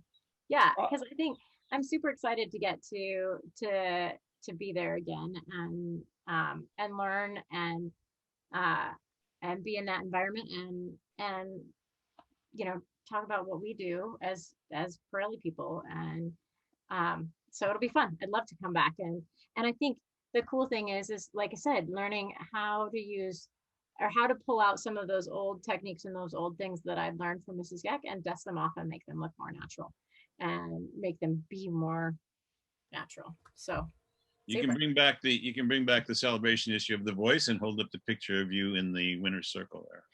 Yeah, wouldn't that be I would awesome? love that. Oh goodness. So that's great, but no pressure. We're one of the things we you talked guys about are is making that this really a high bar. And so the thing is that I always wanted, when I became a Pirelli student, the thing that I always said is that I wanted to win another world championship, but on my own horse. And that may not, it's probably not going to happen this year. But at some point in time, hopefully someday I'll get there.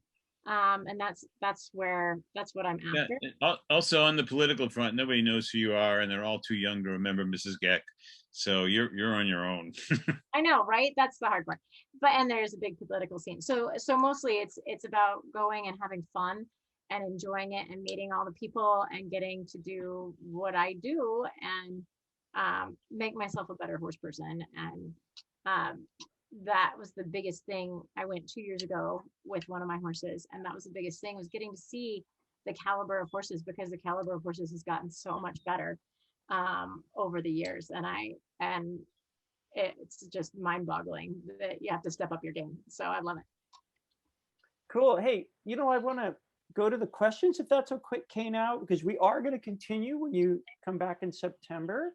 And those of you, we're going to stick it out for these questions because there's a lot of good ones I've been watching.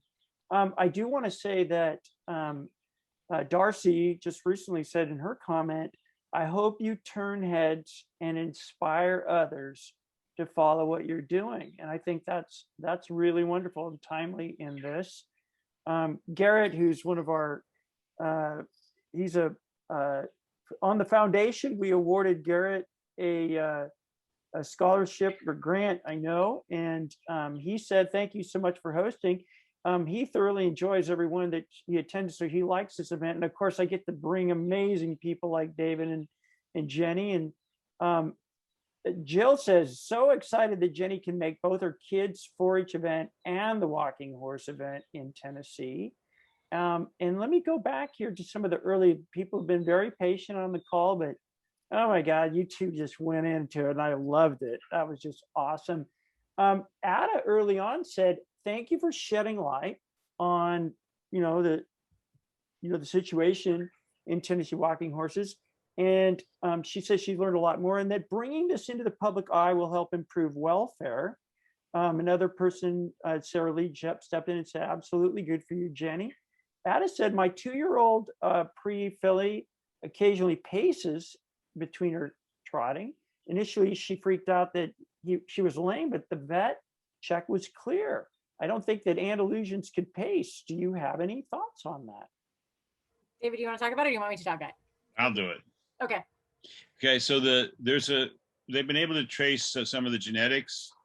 There's two that last time I looked into it, two like a tendency to gait or to pace and a strength of that. So there's like two supplemental genetic influences on gait. And they primarily come from the Spanish barb horse, which is in the the genetic lines of the PRE horses as well. All Spanish horses have it may be in there. It certainly is in the Morgan horses because they were bred to the pacing horses from the islands that Justin Morgan, they bred pacing horses to trotting horses and got these gaited horses. So it's in the genes, and it may leak out. It may be strong, it may be weak, but it's not. They don't typically breed for it, so you don't usually see it. But it does not surprise me that it's in there. Maybe 1% of the PRE horses will show it a little bit. That's good. And then did she ask the follow up, and you may say, watch my video, but I'm going to ask the question anyways. How do you teach a gaited horse flying lead changes? Oh God. Jenny. I think I've done it 2 different ways. So because I had to do it twice, because I had to pass the old level 3 and the new level 4. And so the old level 3, I had a horse that was in training with me, and that horse, I did it via the lead change ladder in Pirelli. And so that was all about swinging the shoulders and getting the shoulders out of the way for the most part. And he had a really good canter. His quality of canter was very good. He also had a very good gait. So I wouldn't say it was because he was, trotty that he could do it, but his quality of canter was really good. And he had a really good, consistent gait. And what happened there, and so the biggest thing that I can say to you people that want to try and teach flying lead changes on a gaited horse is that they must know where they're going. There'll be none of this just ride them fast and switch directions, because you will die, or you have the good potential to fall down. So don't do that. It has to be slow and right beats fast and wrong, almost no matter what you do with our gaited horses. That's going to be really important, but they need to really know where they're going. So the bow tie pattern was really, really useful for me, because in no uncertain terms, they can't make a change the other direction because you're headed to the wall and there's only one way that they can go. And the figure 8 pattern online was also very useful for me for that, because I would teach it. And what I would do is I would teach one piece at a time. And if they switched either the front end or the back end, I would reward for it. And so reward the slightest try. And so if they tried, I'd get it. And if they didn't get the back end, I didn't care if it was clean, at least not at that point. They had to at least start to think about the change itself. And then the second horse, so the first horse, I did the old school version of things where you did a lateral maneuver. So I taught it with the lead change ladder. But what we did is you had to do a leg yield to a flying change, and then the flying change happened as you switched the leg yield.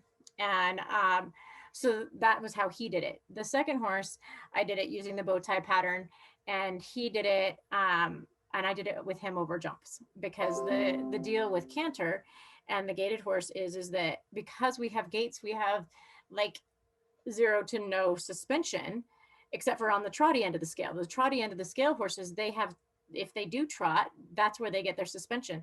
But the gait doesn't have suspension involved. And so in the canter, we need to have suspension, because it's in the moment of suspension that we actually can do the flying lead change. And so if you are, like, I love David's term, pace galloping, because that's what a lot of our gaited horses do.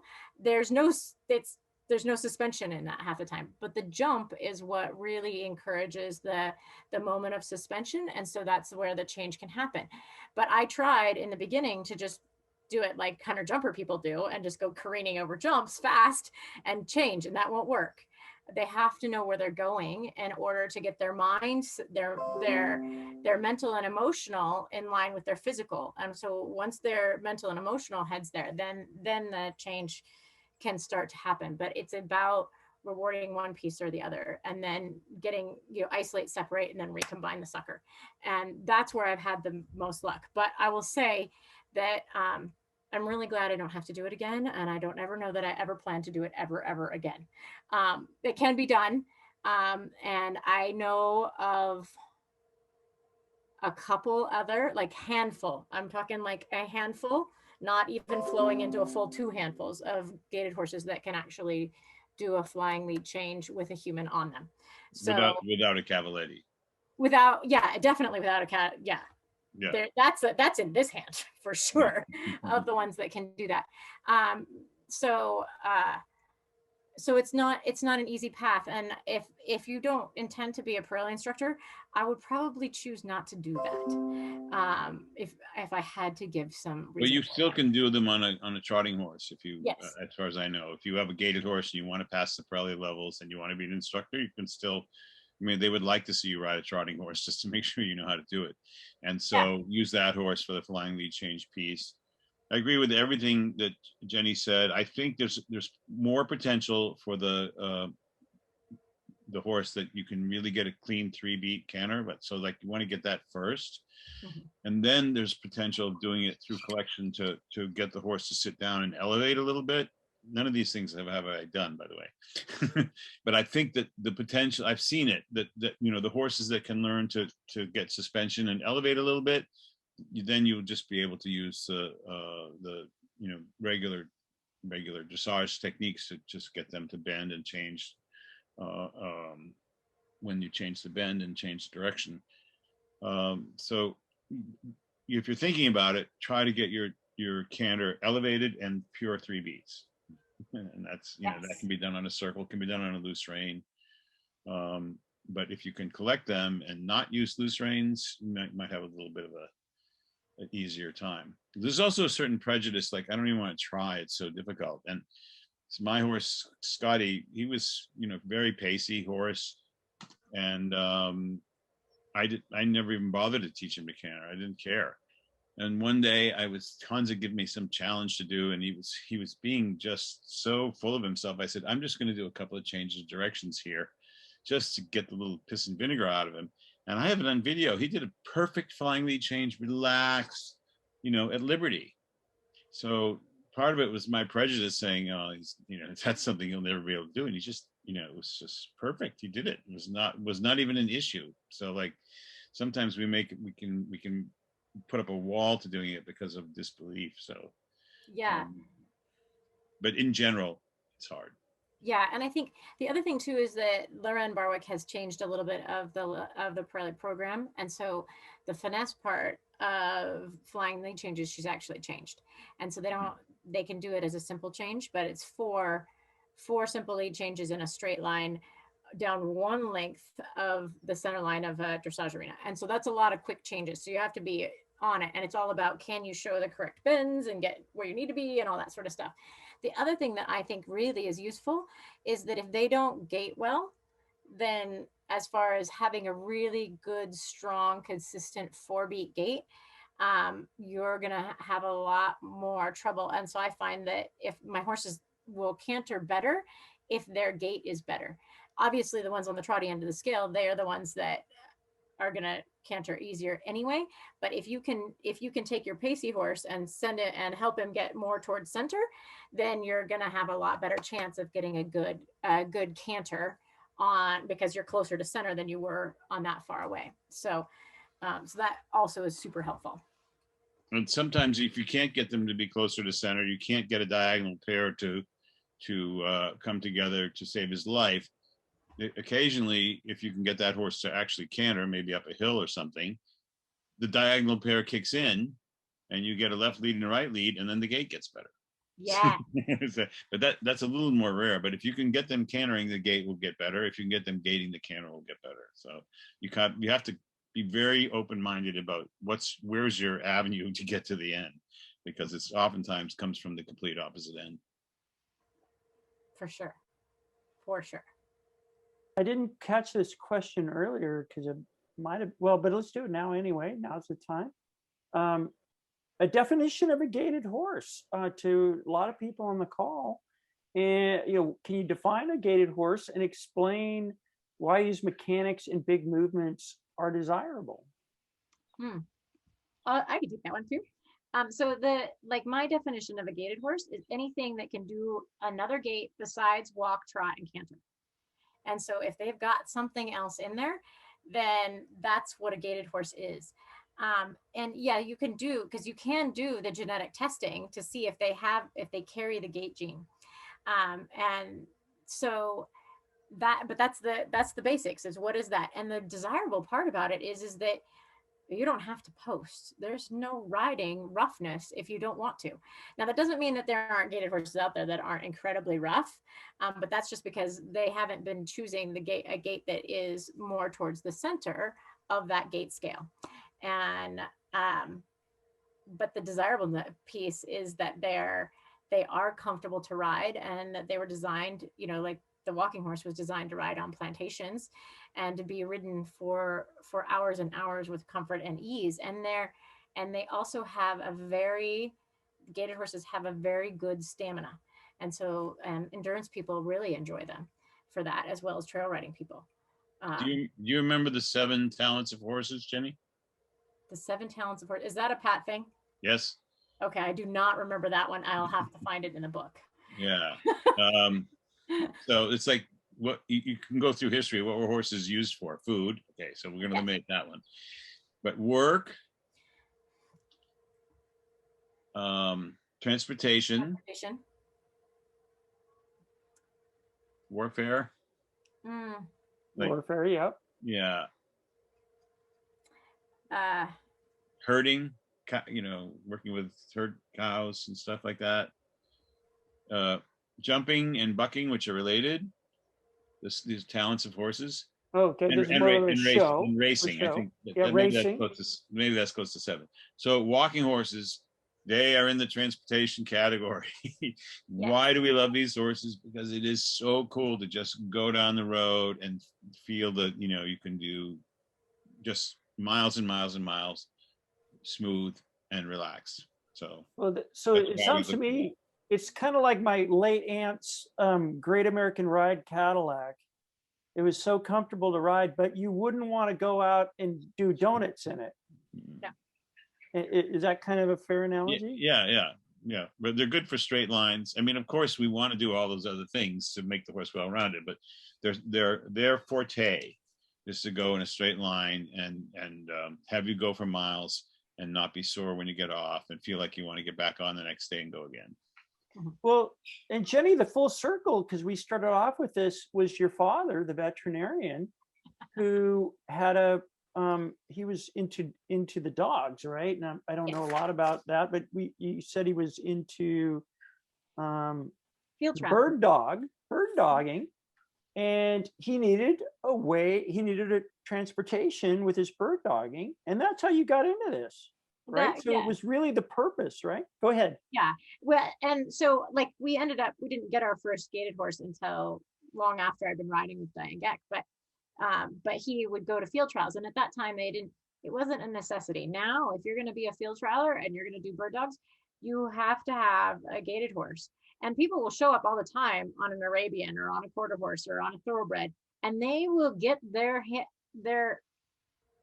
ASSs handed to them because they will be so sore by the first hour that they can't even keep up, and the humans stay sound, let alone the horses stay sound. And so that was what that was for, is for transportation. And it's just the walking horses or the gaited horses are just a tool when it comes to field trialing. Those people they're dog people, not necessarily horse people. There are some that are horse that can do both, but for the most part, they do all right, because like I said, the tendency of not bucking / jumping, that whole category thing / cantering, because I kind of put those all 3 in the same, because it's basically the same footfalls, is that they have a more success of not dying on their gaited horse doing what they do. Field trial is a thing. Okay, so it's basically they need to go out and they have judges, and then they have gallery, and the judges get closer to the dogs, and there's a handler on horseback, and they send the dogs out and they judge the performance of the dogs going after these birds. So the dogs will just take off hell bent for leather to get to these birds, and the judges and the gallery, and this is wildness flying down through all these, you know, fields and marshes and brush and logs and just negotiating all this stuff. And then when the dog gets a bird, they shoot a gun. to simulate that they shot the bird, and then the dog has to, go fetch a decoy or something. I don't know what it is, but there's guns, there's dogs screaming and barking, there's people yahooing and screaming, and there's like 25 horses, going 1,000,000 miles an hour at all these, really speedy gaits with legs flying like this. It is an insane environment. If you can survive that environment, you really have something going. So this just takes a special horse and a special trainer to be able to get horses to do that. So we wouldn't want to diminish the value of those people as horsemen, because that is one hell of an environment. Oh, I've fondly called it the best way to untrain a perfectly well-trained horse I've ever seen. Yeah. But it has value, for a horse to be able to do all that. Any of our horses would have trouble doing that. Oh yeah. But they always have gaited horses, because no one can keep up at speed smooth. Usually racking horses, something that's like super smooth and fast, and they don't care particularly about what the gait looks like, but it's got to be smooth and fast. Mm-hmm. Cool. Well, I had a question from Donna Case, or partly question, partly comment, because somebody had asked about your online course and I'm going to have you do the plug, how to do that, how you get to that. But Jenny, her online course is amazing. We can connect and learn in a way that was not possible before. Going through my second course with Jenny, and I just keep learning more to help our 2 to 4-year-old Tennessee walking mares. And she says, thank you, Jenny. And with that, Jenny, I'm going to tell you, plug what you do. Tell us how people can access this. Yeah, well, you can access it. So I've got a course going right now. And so it's a 6-month-long course. And basically, you can go to my website, jennytrainor.com, and just click on the link that says Gaited Horse Course, and it'll give you a thing to fill out so that I can send you when we're re-enrolling for our next one. And it will put you on my mailing list too. So, but note to self, I'm not a super big emailer, because I hate sitting in front of the computer most of the time, unless it's talking. I don't mind talking. And so, like Donna, the cool thing for her is that she's very novice to horses, and got these young gaited horses that were not started. And so she started them through Pirelli, and I've been able to help her primarily through the computer to help her get started. And then, and so she's done 2 semesters with me. And then I just got to go down and visit her in Texas and help her with her horses. And basically I got there and she'd already had a bunch of the skills ready. And so within the first evening, they were like, oh, we'll just go out and visit the horses. I'm like, oh no, we got 3 days. We gotta get our poop in a group. And so David, you were right. She's an energetic young. Yeah. So we got there, and they and we went out, and within the first, we talked about it, we did some stuff, we saddled up. Within 3 hours, both of her horses were gaiting beautifully, and I was like, my job is done, I can go home now. And she's like, no, you get to stay. And so then we just refined it for the next 2 days. But it was really cool because she already had a lot of the pieces and parts, from natural horsemanship, and then also from the course, so that I didn't have to reinvent the wheel teaching her.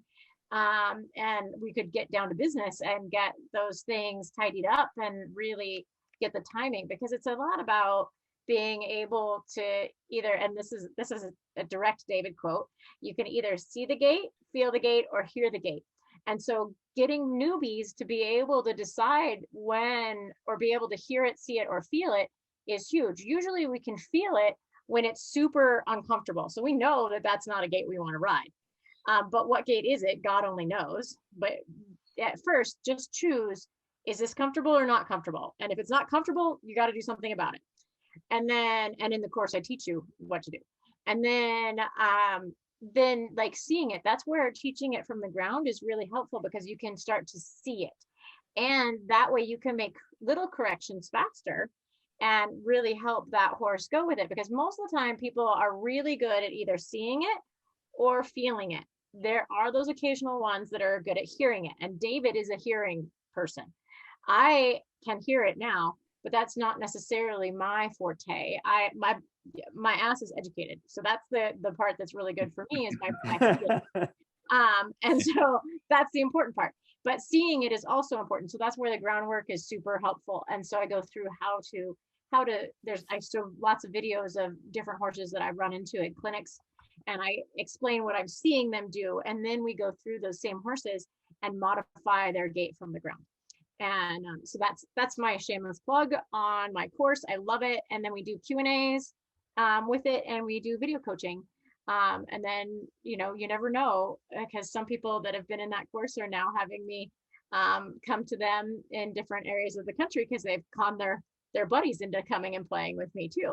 And I just love that. So just so you know, you're forbidden from going to Texas anymore until you come here first. That's right. Maybe this winter we'll have to get that done. So Yeah. I think she needs to come during hockey season because she needs to come see the Sharks with us. Yeah. Isn't that a winter thing? Because winter, it has to be like, yeah. It's a winter thing. She wants to come in the winter. I mean, they used to have a hockey team, but now they moved to Dallas. No, that was Minnesota. Sorry, there was no hockey team in Montana. Never mind. Right. But in terms of you know, hearing it, you know, because I'm a musician, that really comes natural to me. But you are SOL if it's really soft dirt. You know, you don't hear the footfalls. You kind of hear. So, you know, a little bit firmer ground makes it easier to hear. And for seeing it, I like to film it and then play it in slow motion and play it step by step and really count the number of frames per footfall. And I do some of that in my Gaited Horses Naturally videos, but you can do it at home. You can just set up, you know, the camera and ride by, and then you can slow it down, watch it in slow motion, and then really start to figure it out. And if you're unsure about how, you know, what's my horse doing, I like to say, okay, ride by the camera and say, I think he's pacing. Okay, that's fine. Then you play it back and say, oh my God, he was trotting. So you start to educate. It's a delayed education. If you had Jenny there, she would say, no, he's trotting. Try again. See if you can feel the trot. But without that there, you can film it, watch it later. And as long as you say what you're thinking, because you'll lie to yourself if you watch it go by and say, oh yeah, I was thinking trotting there. No, you just shout it out to the camera. I think he's pacing now. And you can embarrass yourself with the video of him trotting when you're saying that. Yeah, well, and I still use that even today because I don't have eyes on the ground. And so as I'm training my horses at home, I'll ride by my camera and I'll be like, I love this. And then I'll watch it and I'll be like, oh, good. My butt is the same thing as what my eyes tell me. You know, I really like that. Or what was I thinking? That looks terrible. I need to fix that. And so eyes on the ground is really important. And with video cameras these days, it makes it so much easier. The other thing that is really fun that I love to do now is I'll run my video backwards, because you can really see the footfalls a lot clearer, and it's like your eye doesn't get in the way. And so you run it backwards and you can go, oh, that is obviously a pace or a stepping pace or whatever. Yeah. But the big thing too that I like to try to tell people is to not get too hung up on what gait is my horse doing, but is it a quality something? And don't try and name it, because for some crazy reason, we have all these different gaits that a lot of them have the same name for, and especially when it comes to different breeds. And so for me, that's the other way around. Huh? Other way around. The same gaits with different names. The same gate. That's what I meant. The same gaits with different names. And, you know, especially when you come to different breeds, and somebody calls it a Paso Largo and somebody else calls it a rack and someone calls it a single foot or an amble. And it's like, it's important that you understand what are the footfalls and what's the timing of the footfalls, and don't worry about the name. Yeah, exactly. It's funny, Jenny, because I remember there's a place where I wanted to, in my videos where I actually do play it backwards. Do you? Yeah. Oh, I think it's with the picture. The animation, yeah. The animation of the walking horse. That explains that the horse is not really doing a 4-beat gait because his feet are taking off in a pace, and because of the extra action in the front, they're landing in 4 beats, but they're taking off at the same time. And when you play it backwards, it's really easy to see the feet land at the same time. But afterwards, I'll tell you what horse that is. I took it from a real horse. Well, I'm going to jump. Was that Gold Fever? No. So it is a horse that we have mentioned in this. Okay. Oh, I do know which one that is. Hang on just a second. Monkeys? We're about to eat. Oh, the kids are coming in already. Yeah, they're photobombing. Sorry, guys. So Well, it's about to eat, so. Hi, you guys. Welcome. I didn't think they allowed tie-dye in Montana. well, you know, We love it in don't- California. We love it out here. All right, guys. You guys go ahead without me for a bit, and I'll be back down. All right. Awesome. We are in overtime. It's okay. And but one of the It's oh the my third gosh. overtime, Andrew. Yeah, we're in the third overtime. We got to stick it out for the, but there's just a few that are coming up because I've kind of went through this. One of the things that came up with from Ada, which is timely, because she said, well, let me back up. This is Bonnie said, what gait do you prefer to ask for the canter to part from? And I think that's certainly a great opportunity for you to help us with that one. Yeah, the walk, a slower walk. In the beginning, again, it's slow and right beats fast and wrong. And if you, and this is where we get into a lot, at least where I found that we get into a lot of trouble, is because what happens is people want to push them, normal people or non-gated people want to push their horse through the trot into the canter. But the trouble is that the beginnings of most of our, especially northern hemisphere gated horses, is they came from the pacers. And so the pacers, racehorse pacers, can pace faster than thoroughbreds can gallop. So canter is not faster than pace. So if you just push them faster, there's a good chance you're going to get a lot of garbage. And so it's really important that you teach them the transition. And so the transition is really important. And that's where jumping can be super helpful for that. And also doing it from a slower speed so that they understand the transition. That's also why it becomes more difficult, because in trotting horses, it's way easier to go from the already trot gait into the canter, because you already have the diagonal pair that you have set up in the canter already started. And so for those of you that do have gated horses and you're trying to deal with canter, if by chance your horse trots on the lunge line, ask for the canter there. You'll have a lot more success. But more than likely, you're not going to want to do that once you get on their back. So use the double cluck. Like Pat tells us, David is the king of using words. I'm not. I'm still of the one cluck for a trot, the two clucks for canter aspect of things. How many clucks for gait? Huh? I just use one. I use trot and gait intermediately, so I'll use one. Usually when I want gait, my cluck will be different than I want it for trot. Not that I ask the both out of the same horse, but when I ask for a gait, usually it's more of a long cluck, like a rather than a. So that's because I don't want the sharpness to happen. I want it to happen slowly and well. So yeah. So I agree. From a walk, because they have to elevate to get to the canter. Mm-hmm. You know, Pat's very first, that 6-part video thing that he did a million years ago, he would say, okay, now we're just going to tip her up into a lope, right? If you sit on a horse, on a gated horse, turn the reins loose, it would just tip her up. God knows what you're going to get. And it may be stumbling and falling. So from a walk, it also helps them that first canter stride has to be more elevated, which gives them more opportunity to have a correct canter. Or I will add to that, from a standstill. Oh, there you go. Or even more so from a backup. Canter from a backup. So those things will cause the elevation that you need to get a better canter out of your gated horse. But definitely don't run it into it. Don't gait into it. Don't pace into it. Don't trot into it. Don't run into it. Just elevate and start. And you need a good snappy departure, which you teach on the ground. Awesome. Yeah. Hey, with a kiss or a double cluck. Sarah Lee Garber wrote that we call them all intermediate gait in cowboy dressage. And as long as it's steady and gait and good quality, it'll place well. What do you? Yeah, early on. So Dayton lives over here in Auburn, and they said we want to do a program for gated horses, And I said, I applaud that. He says, well, what do I ask him to do? And what does it have to look like? And I said, you don't want to get into that because you're going to get different breeds. You're going to get different kinds of horses. Just tell them intermediate gait or favorite gait. You can say favorite gait. And as long as the judges can watch it and say it's consistent, it does not matter what it is, as long as they can do the, the pattern, whatever it is that the dressage, cowboy dressage pattern is, if they can do that pattern without the gait shifting and changing tempos and changing rhythms, that's going to be the easiest thing for your judges to learn.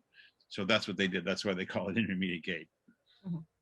Yeah, and they also have a Liberty division, which they didn't consult me on. Oh my gosh. Which they don't allow a stick longer than 3 feet or something, and they need you to run they want you to be next to the horse. There's no way I can do a 20-meter circle with any horse. And I have to run the circle next to him. I'm sorry. I can't do that. Hey, Jenny, do you have a follow-on on that? Well, I think so I did cowboy dressage for a little while, just because I wanted to do it. And it's awesome that they have the division. And, intermediate gait is a word that we use at multi-gated horse shows. So that when we have the mixed breeds, it's very normal for us gated horse people to understand that term. And we're all really pretty good at also understanding when someone says trot, there's a translation and it means intermediate gait. It doesn't mean you actually physically have to trot your gated horse. And so that's the fun thing there. And that's what I do in all of Pirelli stuff. Everybody's like, well, I can't trot. I'm like, I know that means intermediate gait, people. Like, whatever it is that you do, have fun with that. And so that's the important part there. And the trouble, so in doing cowboy dressage, I took the judges course with oh goodness, I had her name earlier today, and Lynn Ringrose Moe. And so I did that, and then I showed my gated horse in front of her a couple of times, and I've done a couple clinics with her since then. And she what she told me is, she said, Jenny, you're going against the grain here, because the thing is your horses are so animated and have so much movement and such a large overstride that you're going to have trouble in cowboy dressage. Your gait quality is amazing, but the thing that happens is it favors a horse with a shorter gait. And so without as much quality as yours, because they're not as flamboyant. She says, but keep trying and keep doing it, because your horses are amazing. But what happens is that in doing all of the circles and the things that they ask them to do there, it's those circles and those bends that will cause changes in gait. And so that's where the consistency becomes a little bit more difficult. But the more tightly gated, or even the more shorter coupled, so that it doesn't necessarily mean that the better quality of gait is being rewarded in cowboy dressage. And that's the trouble that I have when I go to show in cowboy dressage, because I really want good quality of gaits. And so, but it is difficult because the judges don't know. There's only a couple of judges that know the quality of gaits. And yeah, but Jenny, you're a freak. Nobody comes to cowboy dressage with a big, long striding, big back end walking horse. It just doesn't happen. Yeah. So the horses, as long as we have, people that want to ride Western style more, and not so big movement, because maybe we want to go 30 miles to go find the cows before we have to move them back, right? So maybe we don't want to be doing this big powerful gait. So I think in your particular case you're a little prejudiced against it, but I think the concept of whatever it is that you're doing, if it's smooth and consistent, we're going to judge it for the pattern that we're asking. And we don't care if it's a foxtrot or if it's a stepping pace or an amble or a running walk or whatever it is. We don't care. That's what I applaud them for.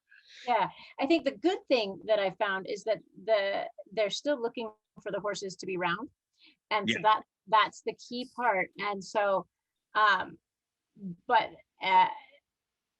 anyway, we won't go completely into that, but that's the really fun thing. And so when I can't remember what her name's Dee, out of Baker City, Oregon. And she judges and she does Pasafinos. And the coolest thing about her Pasafinos is they're actually doing a running walk because they're round. And I love it. I love seeing her horses go.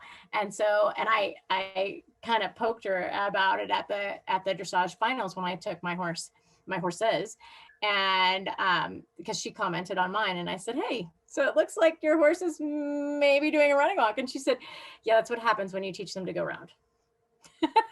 Mm. It was very, very cool. I do find that you know, that lateral movements, shoulder in and haunches in on walking horses in particular with the long stride, are fine at the walk, the dog walk. But I find that it's not, almost not an option for me anyway at the flat walk and the running walk. The legs just, you know, there's too much of this, and not, you know, getting underneath the body to go laterally is pretty challenging. Once they get up to speed, I think they get tangled. They do have a tendency, I think, to get tangled as well. The cool thing though is that it's that shoulder in that really teaches that big animation that my horses have, because it causes that outside body to stretch and that inside hind leg to step underneath. And so that it's that extra stretch that starts to give you that lift naturally. And that's the part that I love. But you have to teach it at a very slow rate of speed. And then once they have the strength to put their weight on their hindquarters, then they can do it faster. Or you keep just a mini shoulder 4 to help with that. So I was going to say that if it's too much of an angle, if we try to do an extreme angle, that's when the legs will get tangled and stuff. Yes, because what happens, especially for my horses, is that overstride is so long. Yeah, they would hit the opposite front foot. Mm-hmm. Yeah. Well, you guys, first of all, I want to tell you something. I see the count of people on the call. It is not dropping off. People are staying on the call. We're into our third hour. I'm going to ask 2 more questions because one of them is it's one I really want you guys to get a chance to talk to, and the other one we'll finish up with. But there's a reason why people are still on the call. This is compelling stuff, and I'm going to welcome you both back when Jenny's back in September. Scholarship winner from the foundation. Of course, I love talking about Pirelli Foundation scholarships and their winners. Garrett Ingenhouse, I think it is. Anyway, sorry, Garrett. I call him Garrett. He says he has a nurse mare foal rescue that he adopted as a foal. He's 5 now. As a result, I don't know the breeding. I've been told by some people they think he's gaited, although I've never seen him gait or even pace. He moves his feet in super extroverted way and is often on adrenaline. And another note, as another note, my first question is, how would I tell if he truly is gaited or not? And as a follow-up, if he's gaited, where's the best place I can go to learn about gaits and playing with gaited using P&H or natural horsemanship in general? I'll bet you 2 have an answer. Well, one of the easiest ways to do it is you can get a genetic test, right? And so that'll tell you if he carries the gatekeeper gene. You can send a video to either probably David or I, and we can give you an eyeball guess of him doing whatever flamboyantness that he does, and we can say, yeah, it might be in there or it might not. And then come study with either David or I, or watch videos. Or watch videos. And where is he from? Where does he live? I think he's down south, and I will make sure that we have an introduction. Yeah, he's, like I said, he's just won a scholarship from the foundation, and we're so excited about what he's doing. And I will connect you to after the call. Yeah, because David does a lot of video stuff too. So I don't think it's for me, the genetic test, that'd be the last thing I would do. I mean, just because it doesn't matter what the genes are, it's the expression of the gene that we want to see. And basically, what's he doing? If you can't see any pacing or any broken trot or any, stepping pace or anything like that, it doesn't really matter. unless it comes out like it might start to come out when you start riding or something, or when you start doing sideways, or when you start doing stuff that's controlled, then you'll see, ooh, something different is happening here. But if he's just super excited and super animated and waving his feet around, my guess would be probably not. Mm. Although the nurse mares tend to be gaited horses, tend to be walking horses. So if it's a foal, that they tend to take walking horse mares because they're super gentle, and then when her foal is weaned, they send her to a place where there's an orphan foal, or a foal where they want the mare to go perform, and they need a nurse mare for the new foal. So they tend to be, if it came from a nurse mare foal, it's highly likely in the South that it was a walking horse. So I just said two opposite things. Good. Well, I think that just offers opportunity for Garrett, who is a student. I know that like you said, Foundation picked him for something. And Garrett, we're going to get you introduced to both of these people. Yeah, I will say that in the beginning, doesn't matter if it's gated or not, the foundation's the same. Just teach the basic yields, the basic, the 7 games. Just, it does not matter. Awesome. And then the last thing that I do have here is from Darcy. She says, Jenny helps with all gaited breeds, not just the Tennessee walking horse. There's so much information and knowledge that Jenny applied with Rocky Mountain horses. And Darcy wanted to give Jenny a thank you on that one. Yeah, but the trouble is she tries to get them to all do running walk, flat walk, and running walk. So it's like, no, I like it that way, but if the human is happy with a rack or a stepping pace, I'm fine with that too. It's a matter of what she says she's fine with it, but I know secretly she's not. Well, you're right, because I want the biomechanics to be good, and so that's why I head that way. So I love it. I'm horrible. So, but it's ultimately it's up to the human, and so so they can choose where Darcy's right is that she can help with any gated breed. It's just that where I find that she's spectacular is in the refinement of the flat walk and the running walk, and I think she could get a dog to do it. So. Well.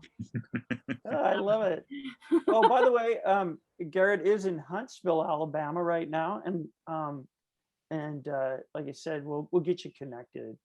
Well, with that, everybody, the revolution in horsemanship and what it means to mankind, how it's impacting all of our lives, continues to be alive and well. And David on one of these calls kind of said, oh, I'm pushing 70 and all this stuff, and I reminded him about Dr. Miller, who I interviewed last year at the age of 93. He's 94 now, and I'm still active. I just turned 60. I'm talking about my next 30 years. But when we see somebody tonight who's taken the ball from what she's learned from others, she's already a champion at what she does. She's continuing to operate at that level, but bring natural horsemanship, bring the revolution forward. I know that the future of the revolution is intact, and it's going to continue. And I'm so thankful that you two have chosen the gaited horse, to go there, but also you serve so many more. Jenny and David, thank you so much tonight. And I thank you for being here. Thank you, Andrew, for hosting. Thank International Horsemanship Association for creating this venue.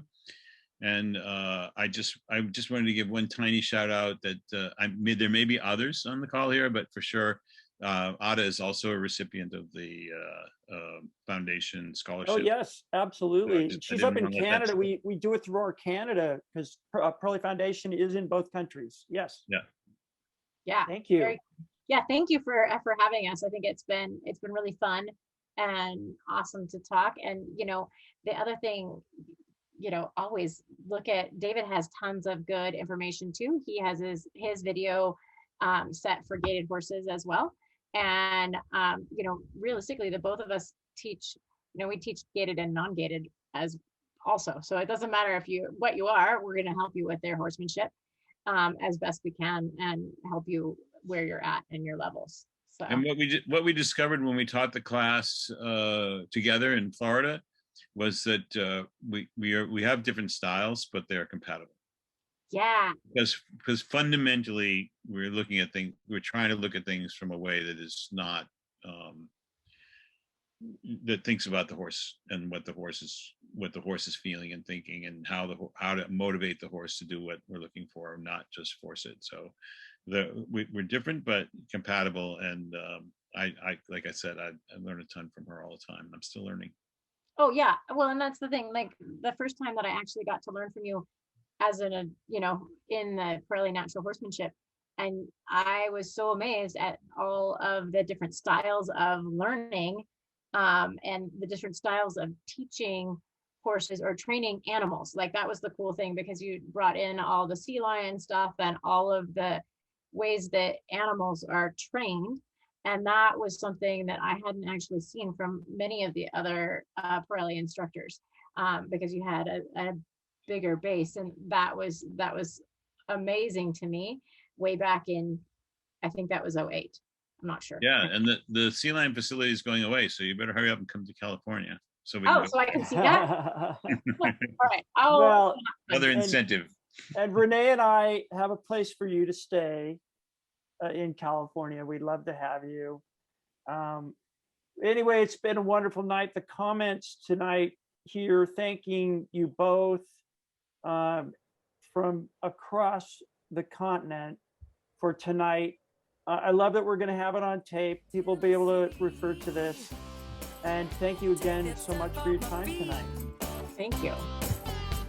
All right, everybody. May the horse be with you. Good night, everybody. Good night. Good night. Tennessee.